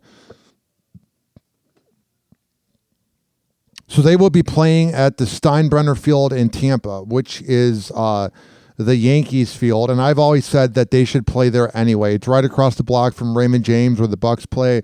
So honestly, it's a nicer park. It's outside. They should just play there forever. Like I know they're trying to build that stadium in St. Pete and blah, blah, blah, da-da-da, da-da-da. But what are you gonna do?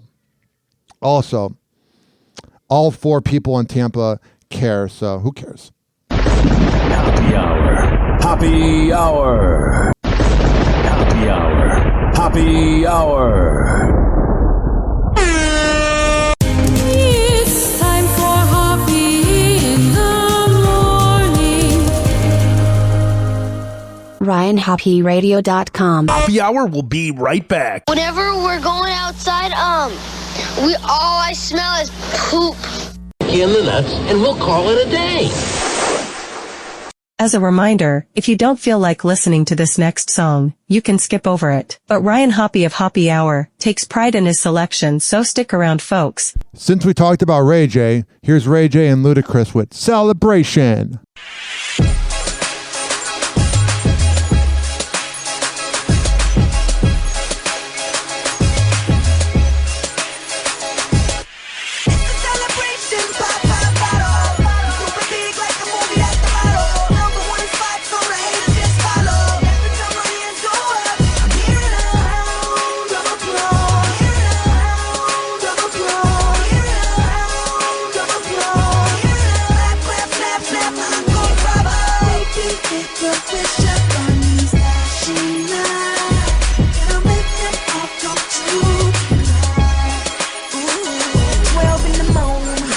this club because they saw the ghosts in the phantom pull up. And ladies, if you're single, run the VIP.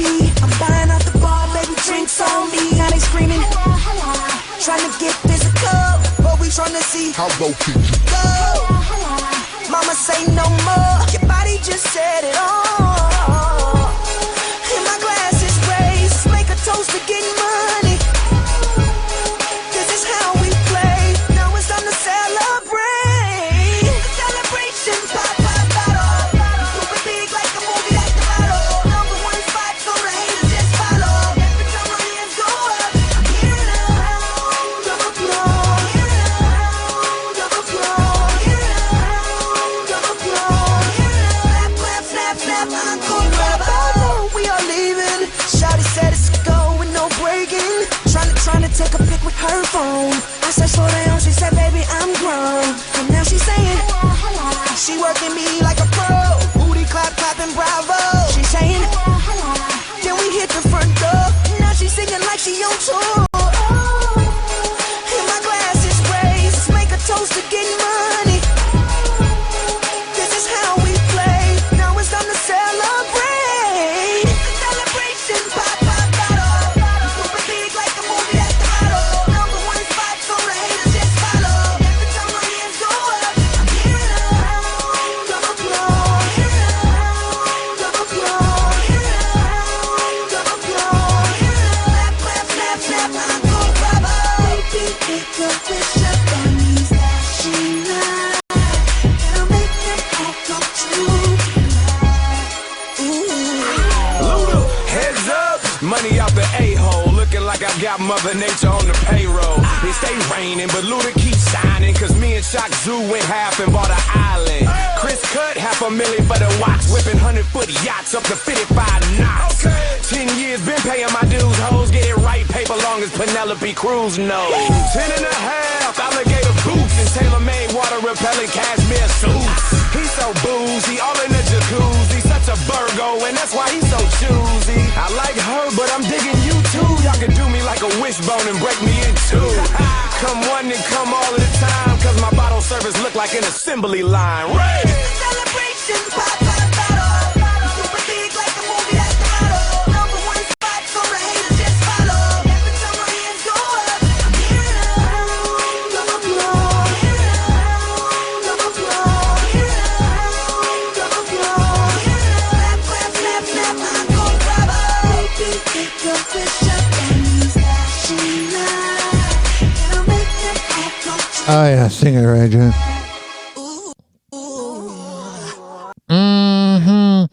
I've seen him have sex with Kim Kardashian a few times. Happy Hour will be right back. This following segment has been brought to you by WestChasePrinting.com, the best printing company in all of the Bay Area. Posters, business cards, yard signs, whatever the hell you need printed up, go to WestChasePrinting.com or on that invoice. Tell them I sent you. This is also being brought to you by counselingoncall.net. Do you need help with your mental health? Go to counselingoncall.net and at checkout, tell them you heard about it from Ryan Hoppe.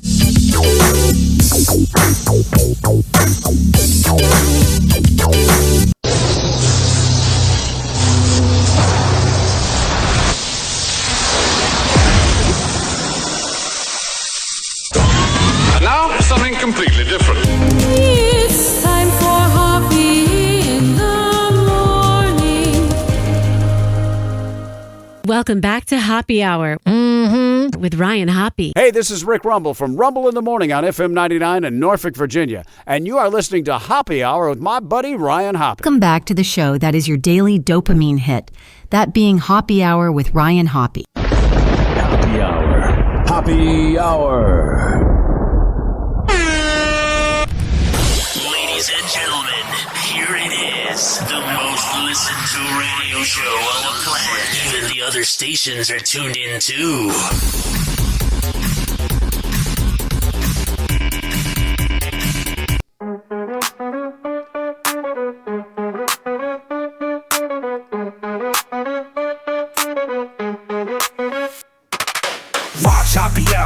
young and tall. Ryan Hoppe, big man, standing 6'9", y'all. Sex stories and celeb news make it spin. Throwing back to old school, let the show begin. Talking scandals, paparazzi flashing. Pillow talk, sexy secrets always crashing. From the tabloid pages to the radio waves. Hoppe Hour got the dirt that you crave. Hoppe Hour stepping in, take a seat. Gossip stories, beats on repeat. Drop it like it's hot, throwback hits. 6'9" giant Hoppe bringing the blitz. Big man with the voice, got the nation on lock. 856. School jams make it boom. 49 Hoppe. Innuendos risque. 856-494-6773. There's no one else compares. You can tweet at me. That make you want. At Ryan Hoppe Radio. With that lightning and thunder. Always email me. To the crib, get the lowdown. RyanHoppeRadio@gmail.com. Let's let the beat drop. Hoppe Hour stepping in, take a seat. Gossip. Follow me on TikTok at Ryan Hoppe Radio. Drop it like it's hot, throwback hits. 6'9" giant Hoppe bringing the blitz. All right. We've been having a good time today. It's been 90 minutes of nonstop chaos. My show is a circus, and I take pride on that. But we need to have an honest discussion. So Hurricane Milton was very bad for a lot of people. Some people lost their houses, some people lost their cars, and FEMA only wants to give people $750, and it wasn't to everybody. So Hurricane Milton was very bad for Florida. And you would hope that FEMA would be there to help out people. But I saw this headline, and I literally had to wipe my eyes to A, make sure it wasn't fake news, and B, make sure it wasn't The Onion, because I was disgusted. FEMA was urged to conduct mass firings over Revelation staff told to ignore hurricane-ravaged homes with Trump signs. Listen. If somebody would have done this to someone with a Kamala sign or somebody who was black, they would have said, oh, they're being racist or they're being sexist. But there is this disrespect that people show Donald Trump that needs to end. I don't really respect the guy, but he is my president, and I don't care if other people voted for him.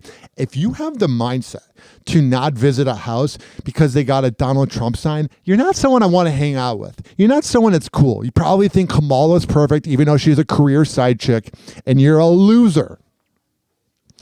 Republicans are fiercely calling for mass firings of FEMA after it was discovered that an employee told agents to avoid providing hurricane relief to Donald Trump supporters. A federal emergency management agency worker was fired after a Daily Wire report revealed she was told to discriminate against MAGA facing disaster. An internal group message between FEMA workers showed that the best practices for responding to the hurricane included avoiding houses advertising Trump. Which honestly makes a lot of sense because I was driving around looking at the damage, and the houses that had all this stuff that they lost from inside had like Trump signs. And I was not really thinking it, but I was like, wow, people haven't done anything. And there was something really sketchy about FEMA. I don't know if it was only the fact that they had $2 billion, but we give the Ukraine money over and over. And the dirty, rotten imbecile known as Kamala had all the money for her failed campaign. Like when Oprah got that $1 million, she should have gave it to Florida. All these losers. You're losers. You're losers, losers, losers. I don't care how much money you have. You're scumbags. The blatant weaponization of government by partisan activists in the federal bureaucracy is yet another reason why the Biden-Harris administration is in its final days, said Ron DeSantis. Oh, shut up, Ron, you moron. First of all, you thought it was a good idea to have people potentially go to Tropicana Field, which is now not being able to be used, to hide out during a hurricane. And second of all, you didn't even take a call from Kamala when she was looking to try to help out Florida.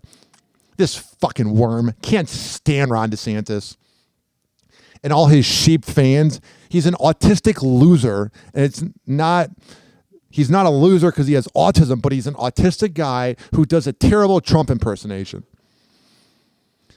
He called it evidence of target discrimination against Trump supporters based on their political affiliation. He goes on to say, new leadership is on the way in D.C., and I'm optimistic. I can't say that today. That these partisan bureaucrats will be fired. He's wanting to talk about being partisan when he literally didn't want to work for Kamala. You're one to be partisan, bud. That is what I despise about politicians, is they'll call out what one party does, but they do the exact same thing. Donald Trump Jr. sounded off on the FEMA workers' prejudice. This is outrageous even for the Democrats in charge and should be criminal. These people should be ousted from FEMA government and society. Full investigation is in order. Marnie Washington, the FEMA employee, instructed people in Lake Placid, Florida to avoid supporting homes.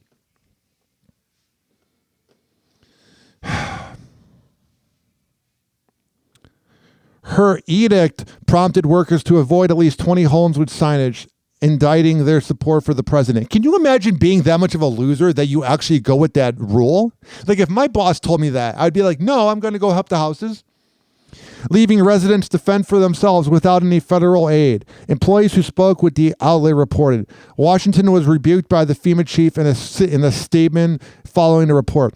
This is a clear violation of FEMA's core values and principles to help people regardless of their political affiliation. This was reprehensible. She should have been fired on the spot. You guys were trying to sweep it under the rug. It took the Republican-based Daily Wire to talk about it. I will continue to do everything I can to make sure this never happens again, says a FEMA chief. Ridiculous. And they were definitely woke over at FEMA. And listen, I'm all for gay rights, but a FEMA exec talked about how the hurricane affected LGBTQ communities worse. At the end of the day, you will be remembered as the loser who didn't want to help out other people just because they didn't vote the way you are. And if Republicans would have done that to Democrats, oh, ridiculous. I can't stand this country. Like, I'm not going to leave this country. But like, if I had no attachment, I would move to like Sydney or New Zealand, not Canada. I would never move to Canada. I'm not a big fan of Canadians. Oh, you moved here because Trump got elected. Like, I'll listen to some Canadian radio and they think they're better than us because we have Trump, and it's like, you have Justin Trudeau. Shut up. Glad I got that off my chest. Oh, yeah. Got so much going on in the NBA. If you want to hear the X's and O's, go to NBA TV, where they'll show the same two games all day. But if you want to hear me rip into that choke artist, that loser known as Paul George, then you've come to the right place. This guy right here, Paul George, who never wins when it matters. Whenever you need Paul George to be clutch, the dude will just shoot a jump shot with three people around him, and then he'll go like 7 for 21 and not win any games. And he ripped into Clipper fans, the same Clipper fans that wanted him to be good. I could not believe this. Paul George, first of all, like hasn't been like playing a lot this season, but he's able to do podcasts. You look at JJ Redick. JJ Redick, when he got hired as the Lakers head coach, he quit doing the podcast. But Paul George, I got to do the podcast. I got to be famous. But then again, why am I expecting credibility from someone who knocked up and married the stripper that they cheated on their wife with? You're kind of a dirtbag. Here's Paul George's stupid podcast with his kiss-ass sycophant fans, or friends rather, but they're probably fans, his co-hosts. The tribute was going on. The wall was cheering. And like, I ain't trying to hear that shit. I ain't trying to hear that shit now. Wait. So right after I wave them off, they go back to booing. Talks about his return to the Clippers. Yeah. In LA. Yeah, they was cheering they was cheering right after the tribute. Did you see the signs? What did it say? There's a couple of them like they had a podcast. Shut up and talk. Like stop. Think before you talk. And it's a good idea. You say a lot of dumb things on his podcast. You're not bad at it, but it's obvious you cared more about the podcast than winning. What did I say was they came wrong? Prepared. What did say I that did? again? I didn't. If you're butthurt over the Clippers, you are the definition of a loser. I did not call Clippers. If he's having to do that 5 seconds of dead air, he's lying. He's trying to think of what to say because he's lying through his teeth, his nice white teeth.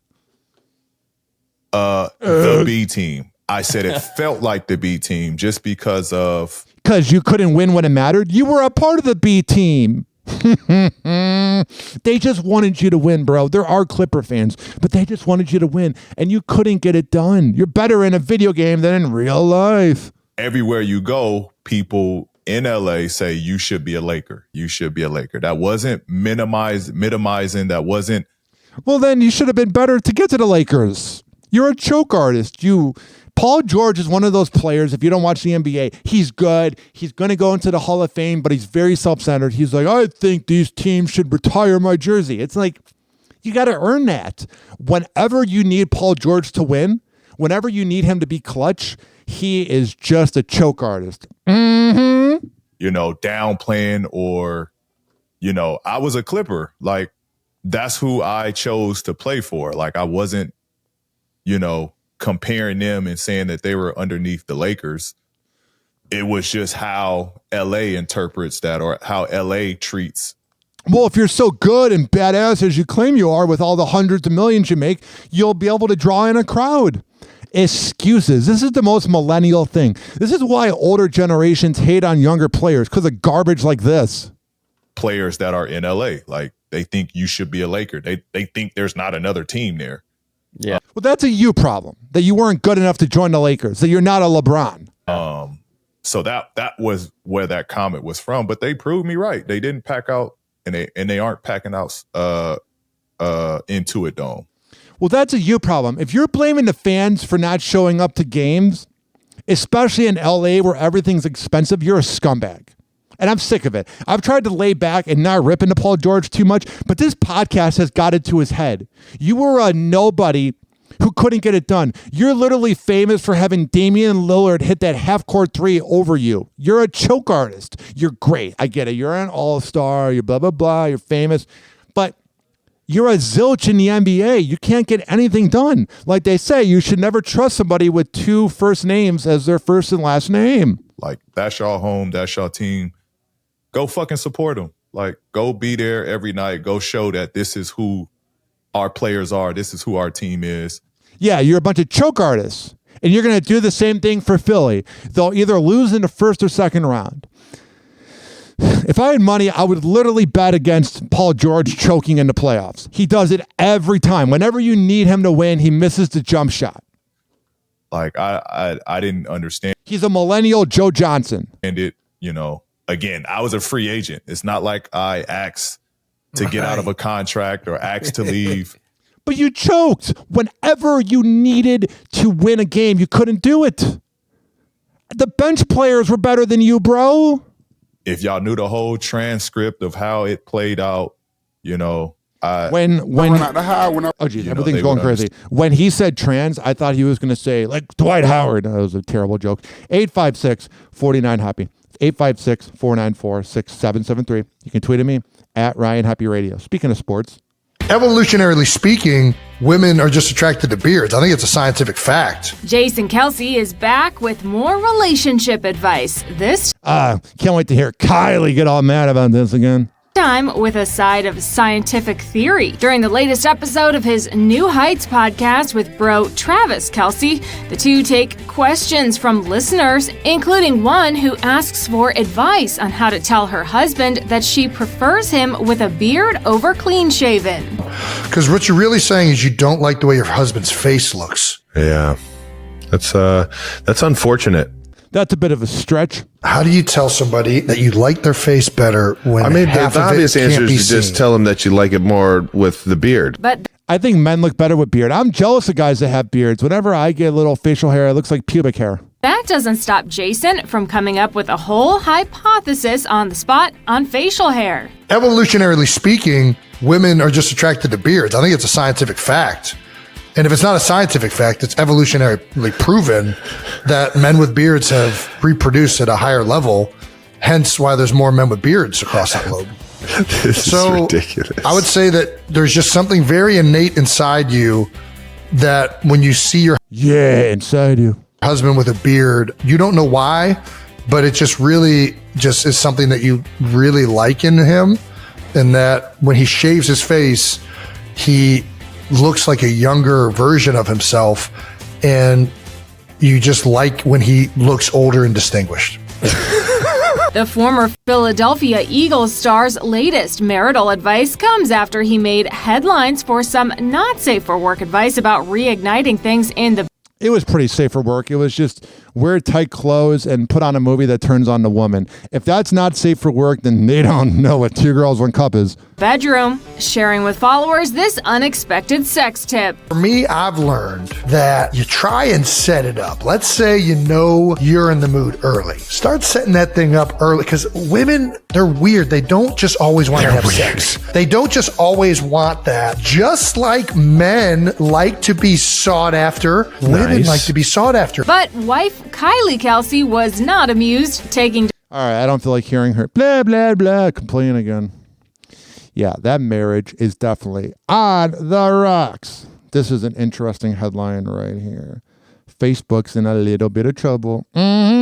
Meta, the parent company of Facebook, faces a courtroom battle that could potentially change the way we all use social media. So this is what happened. Yesterday, a judge allowed a Federal Trade Commission lawsuit to move ahead, and that lawsuit accuses Meta of creating an illegal monopoly with Facebook, Instagram, and WhatsApp. CBS News Money Watch correspondent Kelly O'Grady is here for more on this. Kelly, good morning. Break it down for us. Yeah, good morning to you. So very simply, Tony, Meta is accused of trying to get rid of its competition. So the argument is owning these 2 companies created a monopoly in the social media space, and that hurts users and other businesses. Now, the FTC says Meta overpaid for Instagram in 2012 and WhatsApp in 2014 because it saw them as threats. Now, these were monster deals at the time.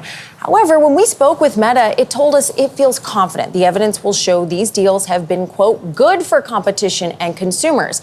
Although the case, it's going to trial, legal experts tell us the FTC may have an uphill battle. Not only was the lawsuit dismissed once before, but it was the FTC itself that approved these deals 10 years ago. So I have that saying, if I'm bored, you're bored. And then here's this reach of a headline from Los Angeles, the liberals trying to say that Twitter's going down. Let's talk about, by the way, I have 238 followers on Blue Sky. Okay. Mark this down. It's an interesting world that we're like starting over in here. Do I need to start Blue Sky now? And it's kind of fun. We'll talk about it in a moment. First, let's start with Spotify. Take an aim at YouTube. They want to be the place where you watch video podcasts.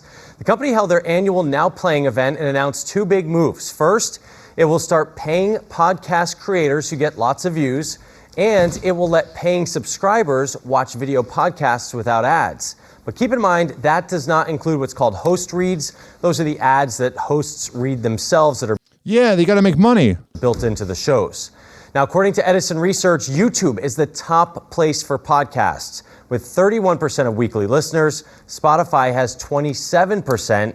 I'm an old school guy. I don't think a podcast is on YouTube. I think that's a video. To me, a podcast is something you listen to. The word podcast is just so overused now. Apple Podcasts, surprise to me, 15% share. Video podcasts are particularly popular and continue to grow. Cheap production. Yeah, right? That's exactly what it's all about. Some X users jumping ship to a new platform called Blue Sky. You might have heard of it in the past week or so. The open source social media platform says they've seen an influx of over 1 million users in the I wonder how woke it is. Past week, bringing their total to 15 million users, so still low, but a good start.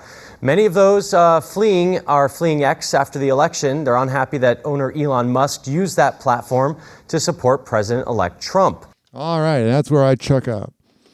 He can support whoever he wants. It's his platform, even if he didn't make it. And then there is this. Whoa! Happy hot topic! Travis Kelce and Patrick Mahomes' Kansas City houses were recently burglarized. It's got to be scary being that rich and famous where, people know where you live, especially when it's in those like Midwest cities like Kansas City or Cleveland. You got to be on a little bit of eggshells. According to Cass County Sheriff's Office documents obtained by TMZ, the Kansas City Chiefs players were both victims of burglaries at their respective homes. Travis's Leawood, Kansas mansion was broken into on the evening of October 7th, shortly after Monday Night Football kicked off with the Chiefs playing against the New Orleans Saints at Do you ever notice it's always while the player is playing? Arrowhead Stadium. Per the police report obtained by TMZ, the break-in was reported the following day, and the report states $20,000 in cash was taken from Travis's home, and the back door on the house was damaged. Travis, who is currently dating Taylor That's the most backdoor action that goes on in that house. Swift purchased the home in 2023, with Realtor.com adding at the time that the 35-year-old 17,000 square foot mansion sits on over 3 acres of land. As for Patrick, the 29-year-old's Belton, Missouri estate, where he lives with his wife, Brittany Mahomes, and their 2 children, with a third on the way, was broken into around midnight on October 6th. It's scary when there's kids involved. According to a police report obtained by People magazine. The report added that the Cass County Sheriff's Office dispatched police to the home shortly after midnight, but found no signs of forced entry. At this time, officials say that they are still investigating the matter. E-News has reached out to reps for but has not heard back. Travis and Patrick for comment, as well as the Cass County Sheriff's Office, but has not heard back. Yeah, E-News really needs to figure out how to get the inside scoop and not just steal headlines from TMZ. And then there's this sad headline. Happy hot topic! Once that settled in, it was a gut punch. Dave Coulier is opening up about his personal health battle. During a November 13th appearance on the Today Show, the Full House star tells Hoppe Hoppe he's been diagnosed with stage 3 non-Hodgkin's lymphoma, noting he learned about the development just 5 weeks prior. 5 weeks ago, I was diagnosed with stage 3 non-Hodgkin's lymphoma.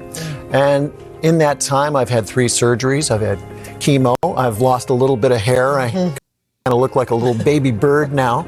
But it has been a roller coaster ride, for sure. The sitcom star went on to explain more about his diagnosis, noting that he's battling B-cell lymphoma. It's a very aggressive type of lymphoma, and it happened very quickly. The onset of this growing lymphoma in my groin area was very quick. So I said, something's not right. I have a golf ball down here. And so we biopsied it. We took it out. And they said, we wish we had better news for you, but, you have B-cell lymphoma. We need to get you into chemotherapy right away. Dave also shares once he received the shocking news, there was another hurdle he faced, telling his wife, Melissa Bring. She said, have you heard anything? And I said, yeah, I have cancer. And she said, come on, quit making jokes. And I said, no, I did. And once that settled in, it was a gut punch. During the interview, the actor also says that they then received a bit of good news following his results, noting that the cancer has not spread and he's now receiving treatment. And so at that point, the curability rate went up to 90+%. Oh, wow. So it's very treatable. Dave, that's good. He says overall, he's doing really well, and doctors predict that if everything goes as planned, he may be in remission by February. I'm treating this as a journey, and if I can help someone who's watching today get an early screening, a breast exam, a colonoscopy, a prostate exam, go do it, because, for me, early detection meant everything. All right, there's that. Let's find out what the hell is going on with The View. Happy hot topic!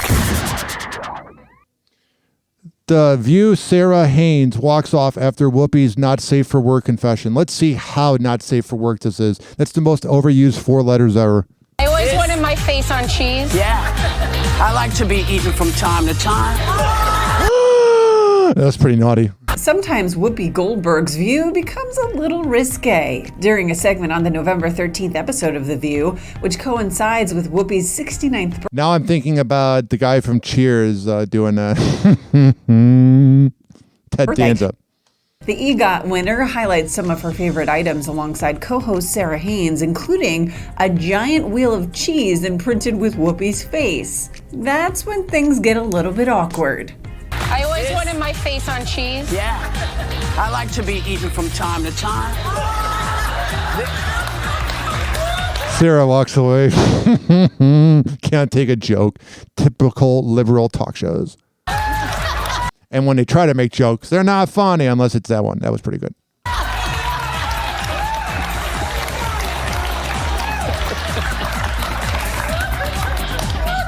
So there's that, and then there's this. If I had all the money in the world, I would not be here. Whoopi Goldberg gets candid about we can tell. Leaving The View. During the latest episode of the daytime talk show, the co-hosts discussed President-elect Donald Trump's support from the working class in America as he heads for his second-term presidency, with Whoopi sharing that she too identifies with the working class, as she wouldn't be moderating on the ABC show if she could afford it. I appreciate that people are having a hard time. Me too. Yeah.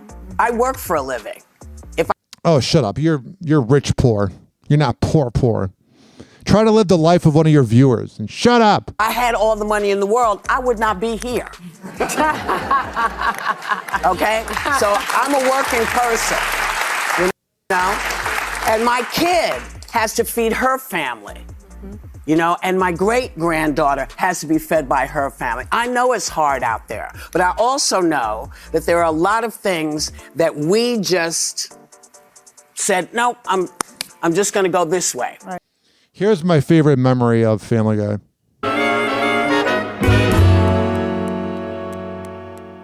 Hey, Stewie, 3 o'clock. Time for The View. No, not again!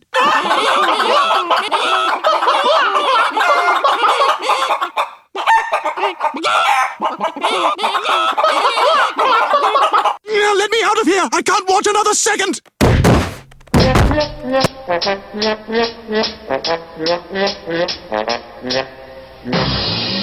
856-49 Hoppe. It's 856-494-6773. You can tweet at me at Ryan Hoppe Radio. You can always email me, ryanhopperadio@gmail.com. This show is for the hard-working average Joe and Jane that grind in life. I don't care if you live in the U.S. or the U.K. As long as you're listening, that's all that matters. Go on my TikTok, at Ryan Hoppe Radio. Go on my YouTube, at Ryan Hoppe Radio. But most importantly, you can always listen by searching HOPPE Radio on all major podcasting platforms. We will be right back on Hoppe Hour after this. Do not touch their radio dial or the device, however the hell you're listening. We'll be right back. Hang on.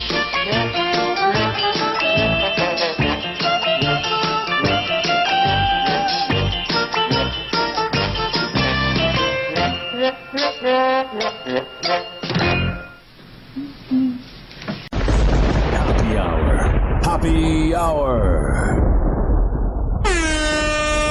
It's time for Hoppe in the morning.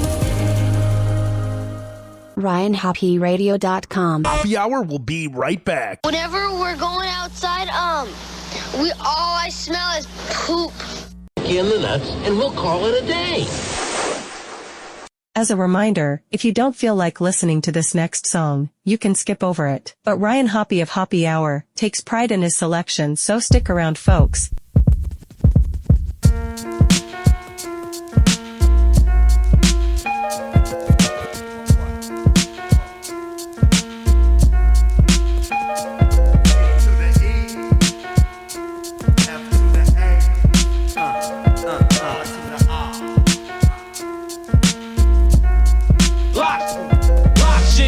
$6 million's what it cost them to put back together that cat Steve Austin. Now the far right is bionic. Over 6 million tracks with 10 million topics. I'm fiber optic, crystal clear with my projection. Whack MCs get clothesline when they walk across my intersection. They need protection, some guidance, some right direction. A job center with applications for a new profession. Never set for nothing less. I blaze contests and set shop for paydays. In strange ways, life twist and turn. Word to gangstar. In this business, Skrilla hard to earn. I format attack, new knack technique. Speak with a passion on wax and tape and CD. Mad niggas front for paper and switch like a bitch, in and out like a crossfader. All I know is how to rock shit. They say the hotter the MC, the hotter the spot gets. It's the coming of the bionic. The far right here to lock shit down. It's the coming of the bionic. The far right here to lock shit down. It's the coming of the bionic. The far right here to lock shit down. See, I got books of lyrics on deck like Tash. Pocket full of cash, ready to bounce, roll and splash. C2 and hash, pro tour in the masters. Grab the mic, flex my wrist and hit like Sampras. Handle this, make you believe like an evangelist that real MCs are coming to reclaim Los Angeles. And hence I stand a chance to finally get my time to shine in the Golden State, like Spreewell out the half. This beat is hot, it make me lock like astronaut. Make K. set that shit for my peoples when we blow spots. Pause. Freeze, my steeds rose like E's, V12s, trees, and 7 C's. If you didn't know, champ, the far right here rules of lowlands, brother, from the liquid camp. It's the coming of the bionic. The far right here to lock shit down. It's the coming of the bionic. The far right here to lock shit down. It's the coming of the bionic. The far right here to lock shit down. It's the coming of kids get damaged like civilized to savage. Sharp lyrics cut deep wounds, these niggas need bandages. They can't handle this Los Angeles relentless pressure. Full court, measure for measure. I'm like Patino, a game plan Gambino. Every verse starts with defense first, like a casino. Every minute, every hour, I use brain power. For Mr. Space Shuttle Challenger, I devour. I tower like Eiffel, bust all verses like rifles, bust all bullets through flesh, unless you're wearing a vest. And even then, I still enter the human form of a splinter. The summer, fall, spring, and winter. Liquid crew member, champion contender. Holy like the month of December. The rhyme prototype. It's the coming of the bionic. The far right hit a lock shit down. It's the coming of the bionic. The far right hit a lock shit down. It's the coming of the bionic. The far right hit a lock shit down. It's the coming of the bionic. The far right hit a lock shit down. It's the coming of the bionic. The far right hit a lock shit down. It's the coming of the bionic.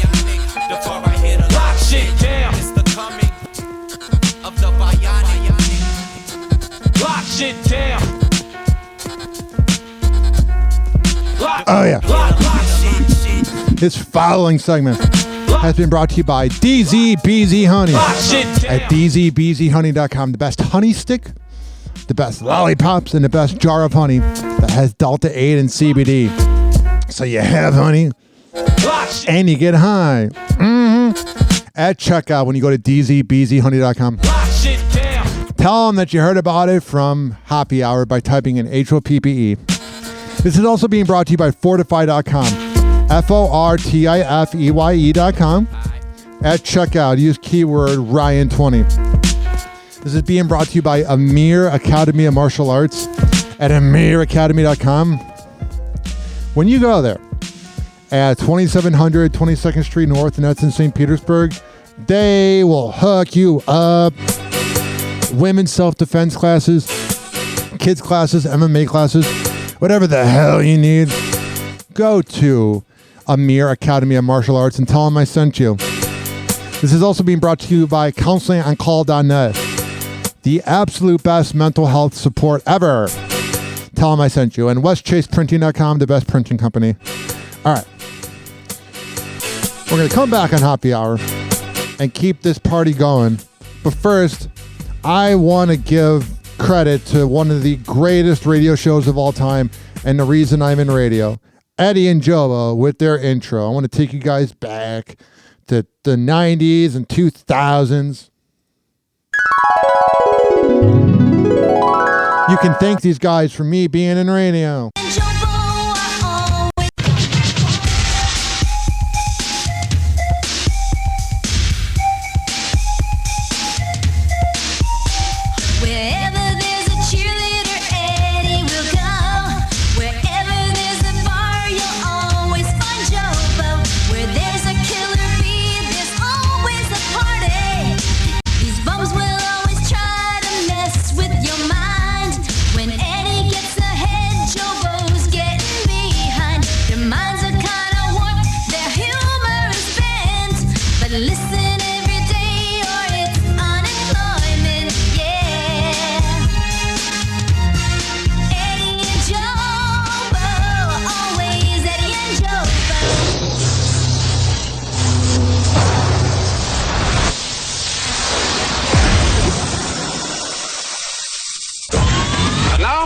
Completely different. It's time for Hoppe in the morning.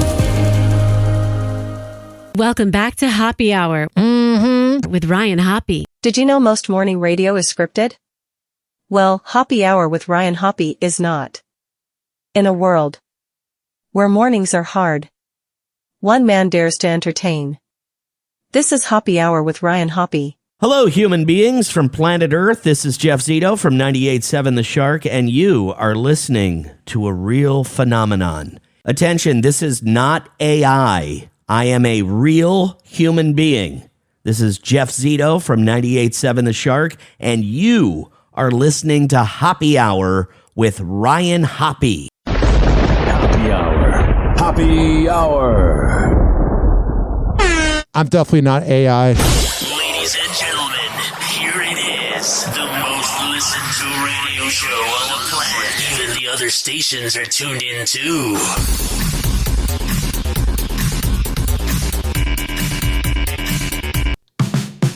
Hoppe in the morning.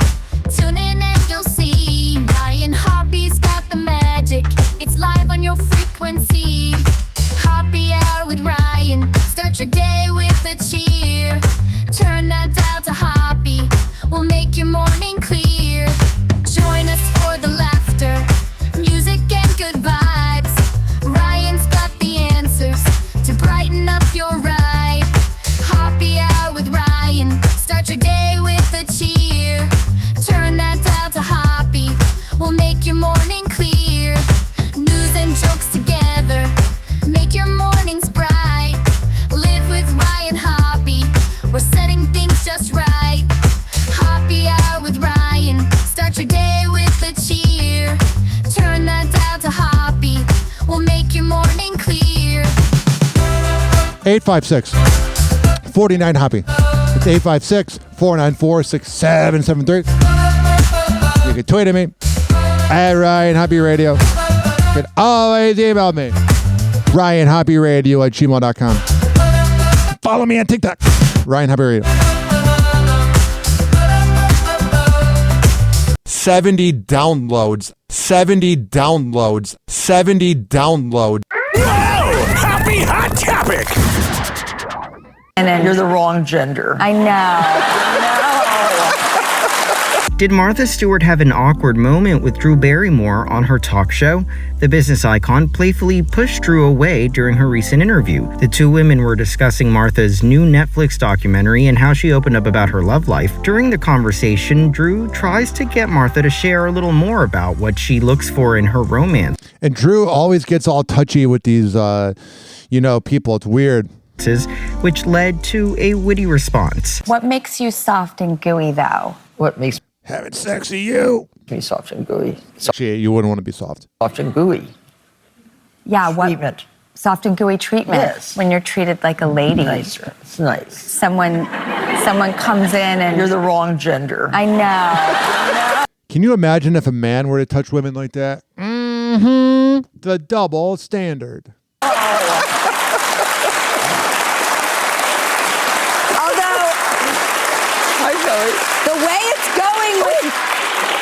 The way it's going with men, though, Martha, I'm not so sure anymore. Some viewers speculated the businesswoman may have been protecting her personal space, but Stewart did stick around for a food segment where she and Drew appeared to be having a blast. And then this is one of my favorite drinks. All right, I have that saying, if I'm bored, you're bored. By the way, on TBS earlier in the show, I said that cable networks are very lazy when they program, TV shows and what they're airing, and they're showing Ross and Rachel take a break, proving my point that they're lazy. Speaking of this lazy headline. Happy hot topic. John Krasinski's new title as People Magazine's Sexiest Man Alive is not going to let him off easy at home. The 45-year-old jokes that while his wife Emily Blunt was very excited by the news, she isn't going to ease up on him. Yeah, she's going to, bust his balls before she actually busts his balls. In fact, quite the opposite. The Office star tells People in the cover story, quote, I think it's going to make me... I love this comment in the comment section. He's kind of funny looking. Yeah, what do you look like? Tells People in the cover story, quote, I think it's going to make me do more household chores after this comes out. She'll be like, all right, that means you're going to really earn it here at home. Wow, a little passive aggressive. However, the Mary Poppins Return star, who shares daughters Hazel and Violet with John, also insists on some heavy ribbing, joking that she plans to wallpaper the house with his sexy new cover. John tells the mag, quote, my children will love that. It won't be weird at all. The Quiet Place director and star says, jokes aside, there was a lot of joy in sharing the news with his wife of 14 years. As for the Jack Ryan star's initial reaction to the new title, he tells Stephen Colbert during the November 12th episode of his late night show that when he learned the news, he thought he was the butt of a joke. Tell you what I'm pretty sure this is still a bit. I thought it was a prank when they told me, and now I'm sure of it. Did you That's how it tell is. anybody? You can't, because you can't. No, you can't tell anybody. So, no, Emily knew, obviously. Yes. Right. Emily knew. Was she surprised? Of this? Yeah. Or Marvel? No, this. Was she like, it's about damn time? Or she's like, yes. That's a good song about Lizzo. Darling, I don't know. There was so much laughter on the other end of the phone. It was hard to get words, but I saw this article one time that said that Jim Halpert is a douchebag to work for. Like how he's always making fun of, Dwight on The Office and making fun of Michael. And I never saw Jim Halpert the same. Also, I'm going to go back to childhood trauma. There was a dude who kind of reminded me of Jim Halpert, and I was the Dwight in class, and he used to make fun of me. Screw you, Eric Russell. Sure. They just want to find a guy to make them laugh. Isn't that what they say? Exactly. So you're from Newton, Mass, and people in Massachusetts don't like people to get like too big for their... All right, I can't listen to douchebag Stephen Colbert. This news is breaking right now. Sydney Sweeney is speaking out. In an interview with Vanity Fair, the actress was asked why she thinks there's a tendency to knock women performers down when they're at their professional peak, which other celebrities like Jennifer Lawrence and Anne Hathaway have previously discussed, noting that the Anyone But You star and her team fought back when veteran Hollywood producer Carol Baum said the actress is not pretty and can't act. Yeah, that dirty, rotten imbecile is just jealous. It's very disheartening to see women tear other women down, especially when women who are successful in other avenues of their industry see younger talent working really hard, hoping to achieve whatever dreams that they may have, and then trying to bash and discredit any work that they've done. The Euphoria star began, adding, "The entire industry, all people say is women empowering other women. None of it's happening. All of it is fake and a front for all the other that they say behind everyone's back." It is very true. You look at all the feminists out there, and it's like, you're fake. She then continued. Not all of them, but...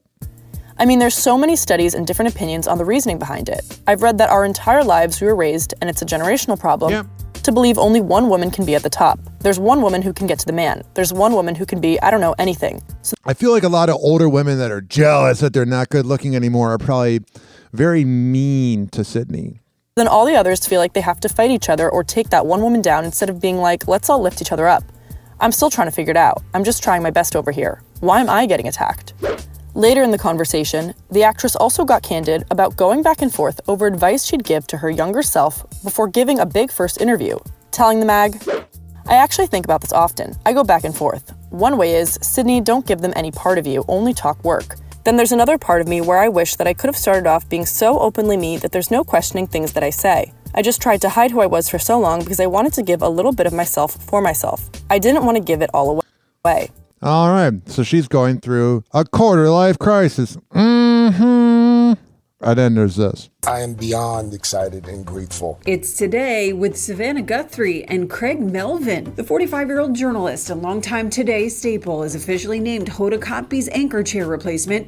Here's the thing. They probably didn't want to pay somebody to join because I know I was reading online that they're not going to be paying as much as they paid Hoppe because companies don't want to pay as much anymore because why do that?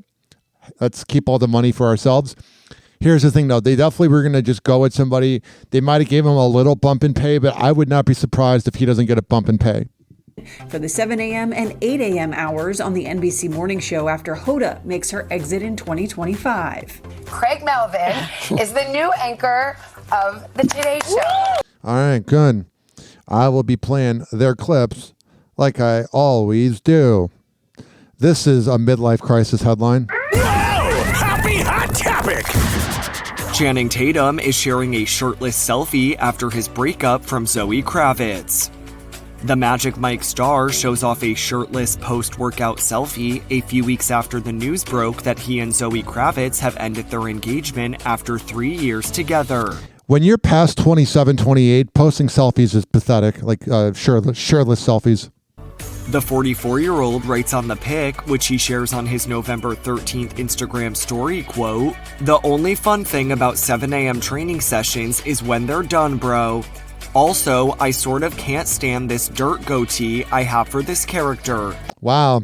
First world problems. LOL, but it's a vibe for the movie. Channing is currently in production for the film Roof Man, where he plays real-life thief Jerry Manchester, who is known as the rooftop robber after allegedly robbing 60 McDonald's restaurants by breaking in through the roof. Channing and Zoe first sparked romance rumors in 2021. The two worked together on Zoe's directorial debut, Blink Twice, and later got engaged in October of 2023, but called it quits 1 year later. Yeah. Although they've ended their engagement, the Exes will continue to collaborate professionally. that's good that they're able to hang out. And then there is this. And let's talk about what I gave you for your birthday this year, the church lady. Okay. Uh-huh. What did you give me? So I call Army and I go, Army, what would you like for your birthday this year? And he goes, oh, I don't know, maybe money, whatever. And I was like, I believe I'm going to give you a vasectomy. Armie Hammer is sharing the surprising gift he received from his mother for his birthday.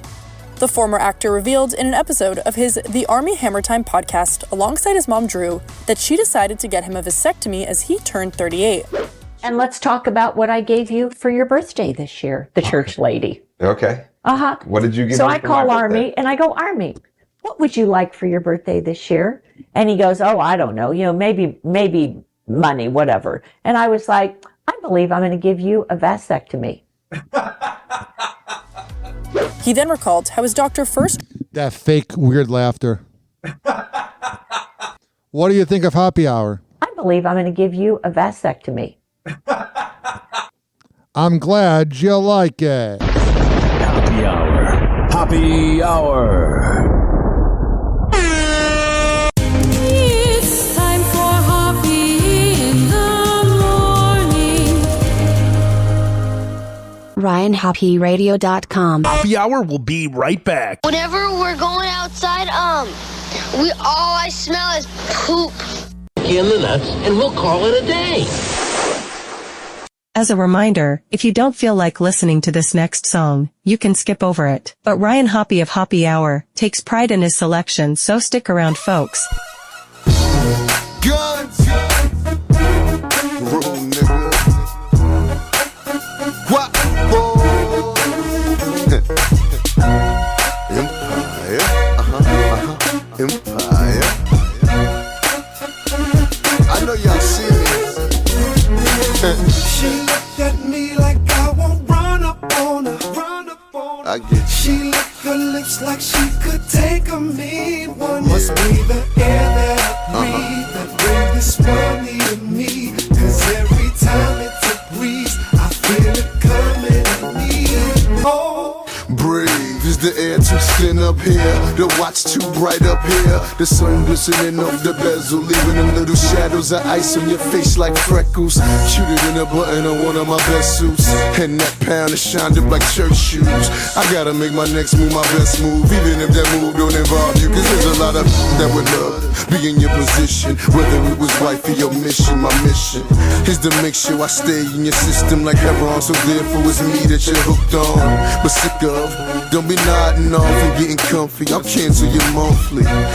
Dope boy, who want me? Let me get you high, you love this. She looked at me like I won't run up on her. She licked her lips like she could take a mean one. Must be the air that I breathe that brings this funny to me. 'Cause every time it's a breeze, I feel it coming at me.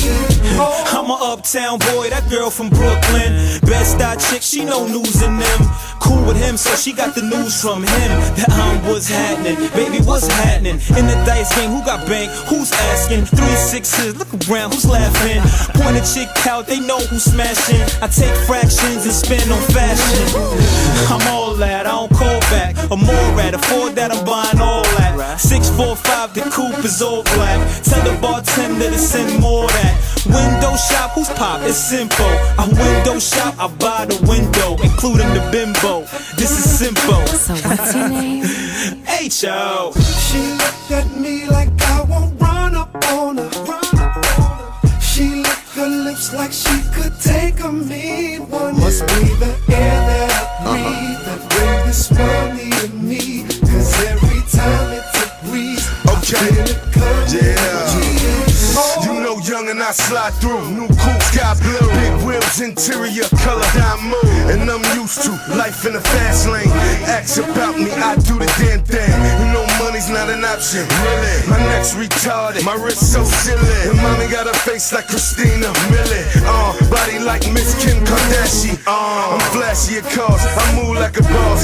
Empire the gang, man, I'm that ball. Mr. Montana, drop head phantom. Might jump out the 6 deuce long for the cameras. I balled in the Hamptons, crib out in LA. G for the New York, then the MIA.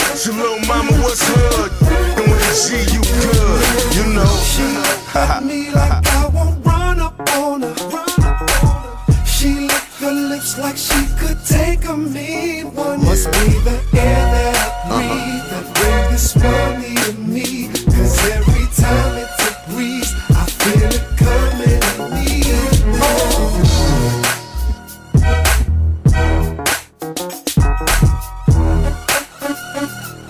We got one more segment left. Unless a lot of news breaks, then we'll keep going. All right. Let's do this.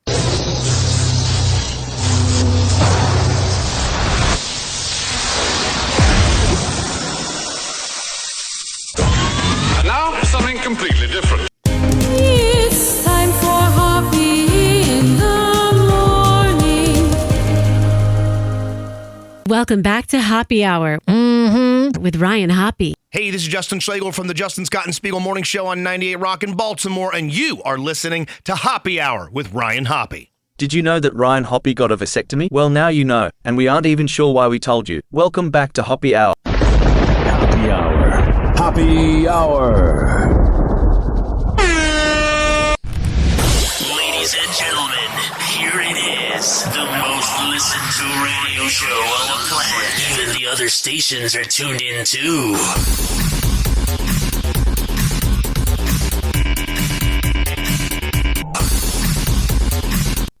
Turn the dial to 82. There's a voice that sounds so true. Tampa Bay, we're here to stay. Hoppe Hour lights the way. Celebrity news on the go. Hoppe's got the inside flow. What I do? From the stars to dating scenes, waking up our wildest dreams. Hoppe Hour with Ryan H. Call 856-494-67-3. Every day is more than great. He's got the news we need to see. 856-49 Hoppe. It's 856-494-6773. From the east, you can tweet at me at Ryan Hoppe Radio. Always email me, RyanHoppeRadio@gmail.com. Mine. Hoppe's always right on time.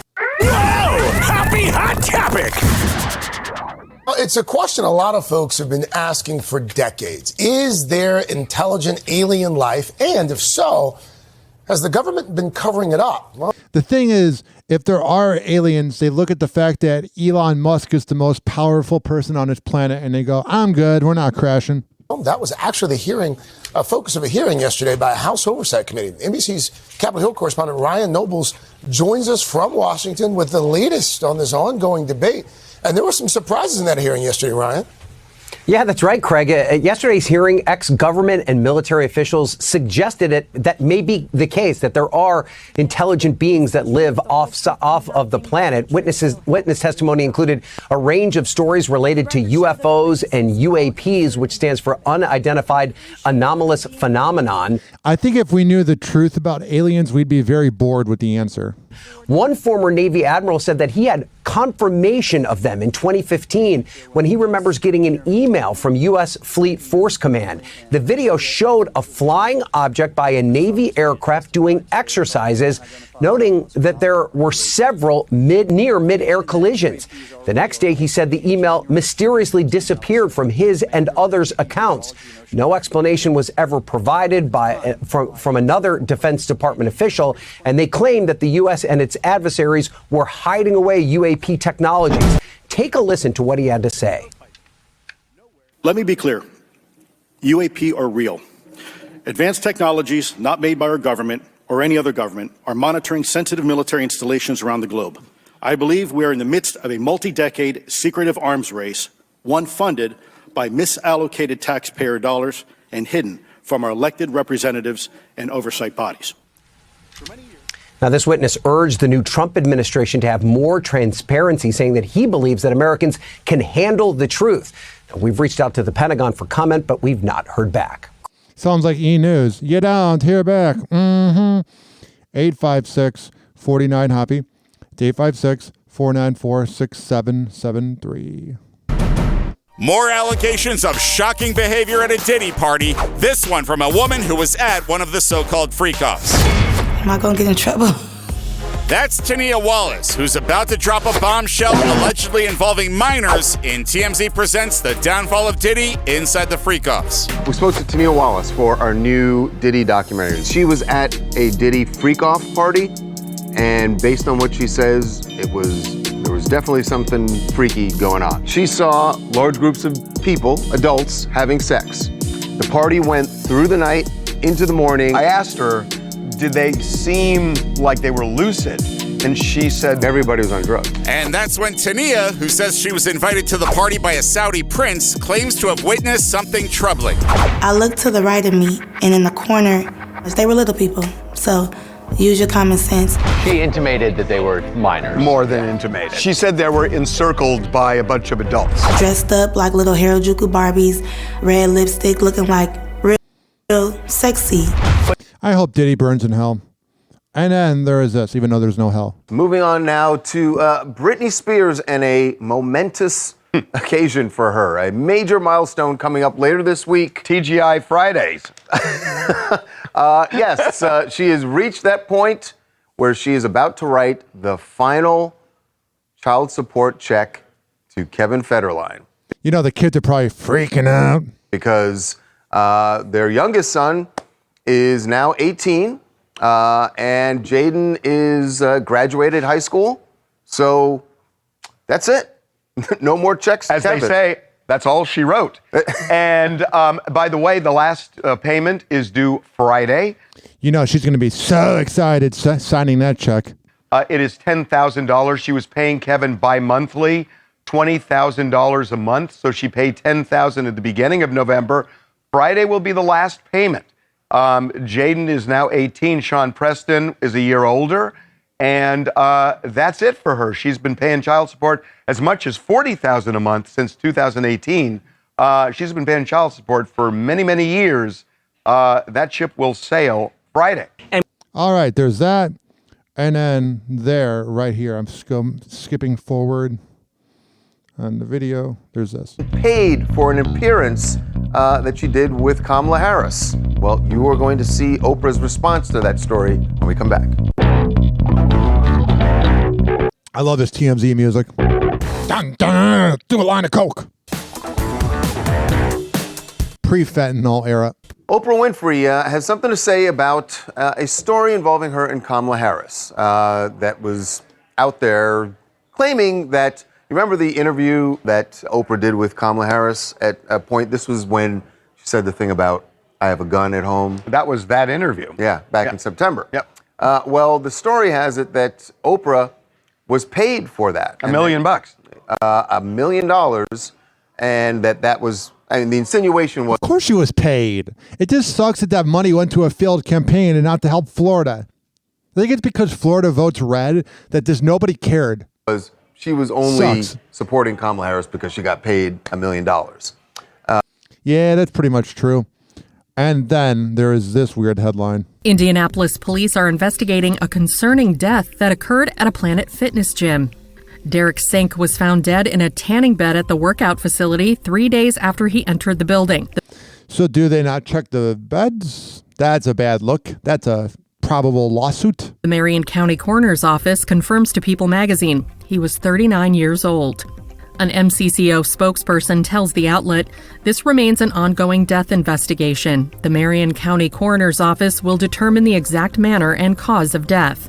Derek's family tells local NBC affiliate WTHR that he had visited the Planet Fitness on November 8th, and his body was discovered the morning of November 11th. I don't like Planet Fitness.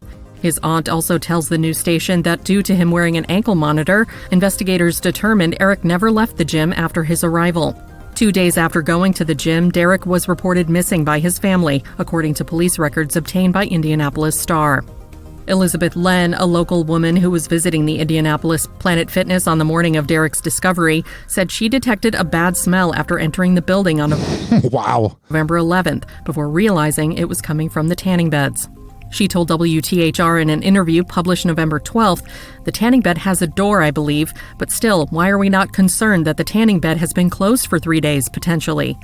Yeah, gyms nowadays seem a little chaotic. Following Sink's passing, Planet Fitness shared their condolences and emphasized its dedication to protecting its members. All right, there we go. Well, you did a bad job. Single female looking for Prince Charming, hot Italian. It's never too late to date, according to Michelle Obama. Netflix is releasing a new docuseries that follows 6 baby boomers who are single and ready to mingle. Oh, the millennials suck! Michelle Obama is executive producing the show as the individuals go on a series of blind dates with potential partners. Married twice. Husband number 1 fell asleep with a cigarette and burnt the house down. Husband number 2's dead too. Now do you want to go out with me? Unlike other dating shows, The Later Daters is more of a documentary-style competition show, and the 6 participants even get a little help from their kids. 6 silver singles are about to go on a series of blind dates, but they don't have to go it alone. So do you think your mom's easy to date? And behavioral scientist and author Logan Ury acts as a dating coach for the individuals as they try to navigate a whole new dating world. And I will make sure to not watch that. 856-49-HOPPY. That's 856-494-6773. Young Jock, Kamala's team didn't let my performance go down because of pro-Trump lyrics. So I get a call to perform at a rally for Kamala, right? Went to the DNC. I did all these different things. Yeah, I want you to perform. I'm like, hell yeah. Then they're like, I'm sorry, that's been shut down, sir. Why that been shut down? The record that you were going to perform, it quotes, "Boys in the Hood call me Black Donald Trump." Oh. They did say, damn. Because I said that in the record. And why did I say that in the record? Right. It was a different time. And it was propaganda for me then. Right. But the thing about it is, listen, it was a time when Trump was in, I mean, we could pull up 10, 20 different rap songs from, come on. All right, there's that. It's that mindset is why Kamala lost. Small boob energy. We're going to turn to the Menendez brothers. LA's newly elected district attorney weighed in on their case, spoke with Kana Whitworth, who joins us from Los Angeles. Good morning, Kana. Yeah, George, good morning to you. So as Nathan Hochman prepares to take over as district attorney on December 2nd, he says for him to make any kind of decision, he would need to read through both trial transcripts, prison records, and re-interview law enforcement and family members. You really got to get beyond the Netflix documentary. As calls to free Eric and Lyle Menendez grow louder with promises the pair would be home by Thanksgiving, newly elected Los Angeles District Attorney Nathan Hochman says if the infamous case lands on his desk, he would have a lot to review. Yeah, don't release these murderers. These, I don't want to say stupid Gen Z, but these kids think it's like, oh, it's cool. No, murder documentaries are bad for your brain. For making a decision. If you decide this case based on just reviewing a Netflix documentary, you're doing a disservice to the Menendez brothers. Whoa, that's not a good thing to hear from the Menendez brothers. To the victim family members, to the public. Because he's replacing Gascon, who got voted out, who was like the dude that was allowing retail theft to go on. LA is going to get a lot tougher. The former federal prosecutor unseated incumbent George Gascon in a landslide and questions the motivation of Gascon's decision so close to the election. Part of the problem with the Gascon timing of his decision is there's a cloud over that credibility. Is it a just decision, or was it just a political ploy? There will be no cloud over whatever decision I do. Gascon That does not sound very convincing or very good for them. Denies his support for the brothers' release was politically motivated. Of course it was. That they should be released, and they should be released cleanly within Shut up, loser. the law. The brothers have spent 35 years in prison for But they murdered their parents. the 1989 murder of their parents, sentenced to life without parole. So then they should keep that. It wasn't like it was 25 or whatever. If it's life without parole, it should be life without parole. Joseph. All right, I'm not going to play the Netflix documentary.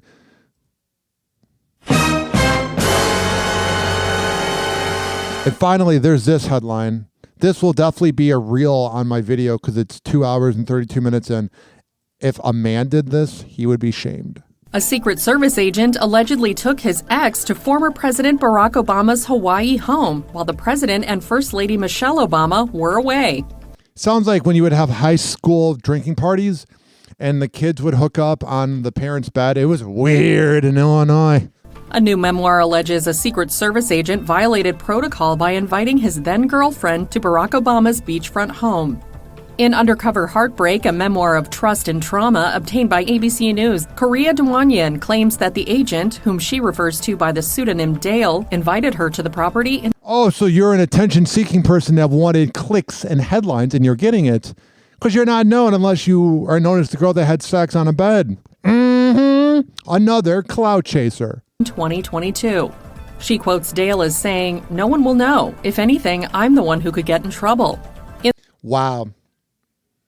You can't trust women at all. In the book, which Dwanyan self-published, she also writes that Dale suggested they have sex in the bathroom of the home, quote, like a mile-high club, per the outlet. USC. Can you imagine, like, it makes me... I gotta be careful how to say this.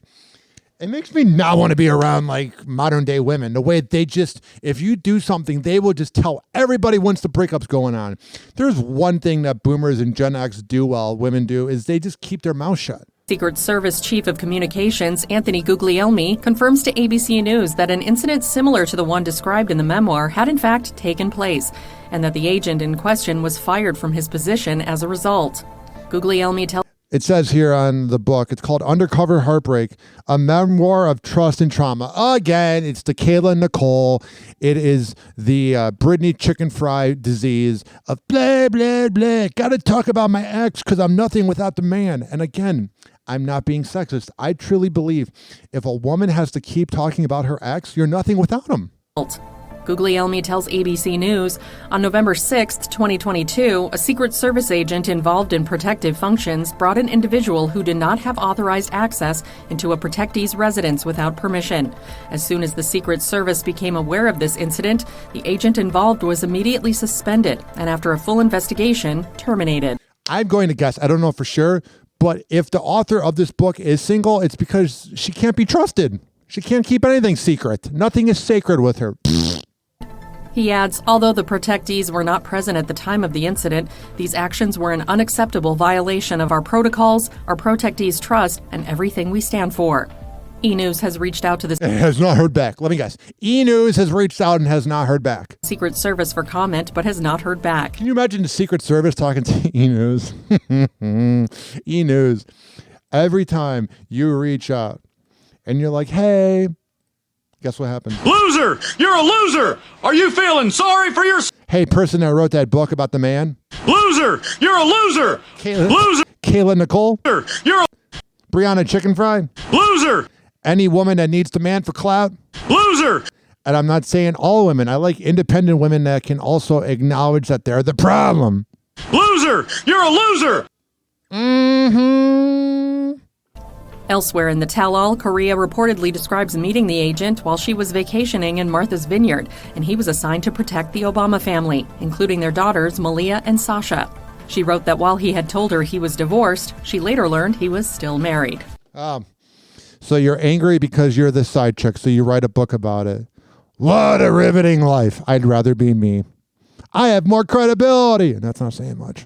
Tick-tock, clocks a joker playing cruel pranks. Hoppe's hour almost done, feels like robbery in banks. Ryan Hoppe on the mic, dropping wisdom in streams. Syndicated sorrow, now it's time to shatter dreams. Oh, the Hoppe Hour is coming to a close. Radio waves fading like a wilting rose. Laughter and joy dissolving in the air, but we'll keep the rhythm. Oh, life's just so unfair.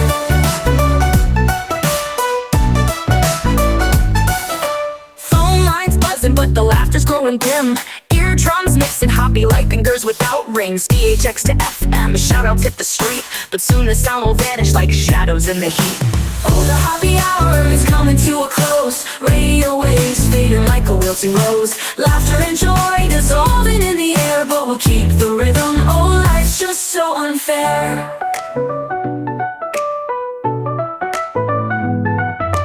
Phone lines buzzing, but the laughter's growing dim. Eardrums mixing Hoppe like fingers without rings. DHX to FM, shoutouts hit the street, but soon the sound will vanish like shadows in the heat.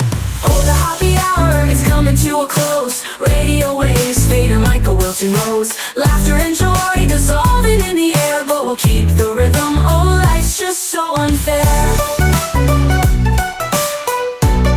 Oh, life's just so unfair.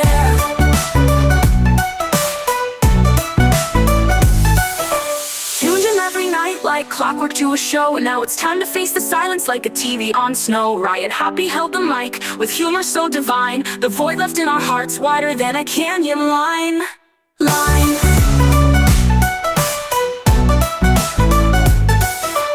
Empty speakers, silent vibe coming to an end like a rollercoaster stopping round the river's bend.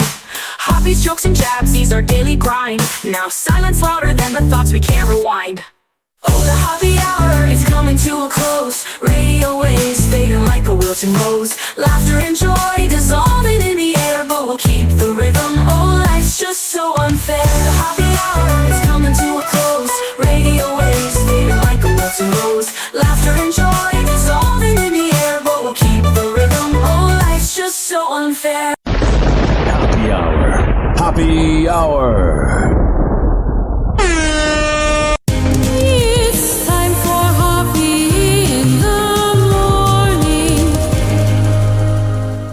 RyanHoppeRadio.com. And like that, he's gone. Whenever we're going outside, all I smell is poop. I'll kick you in the nuts and we'll call it a day. Hoppe Hour is now over.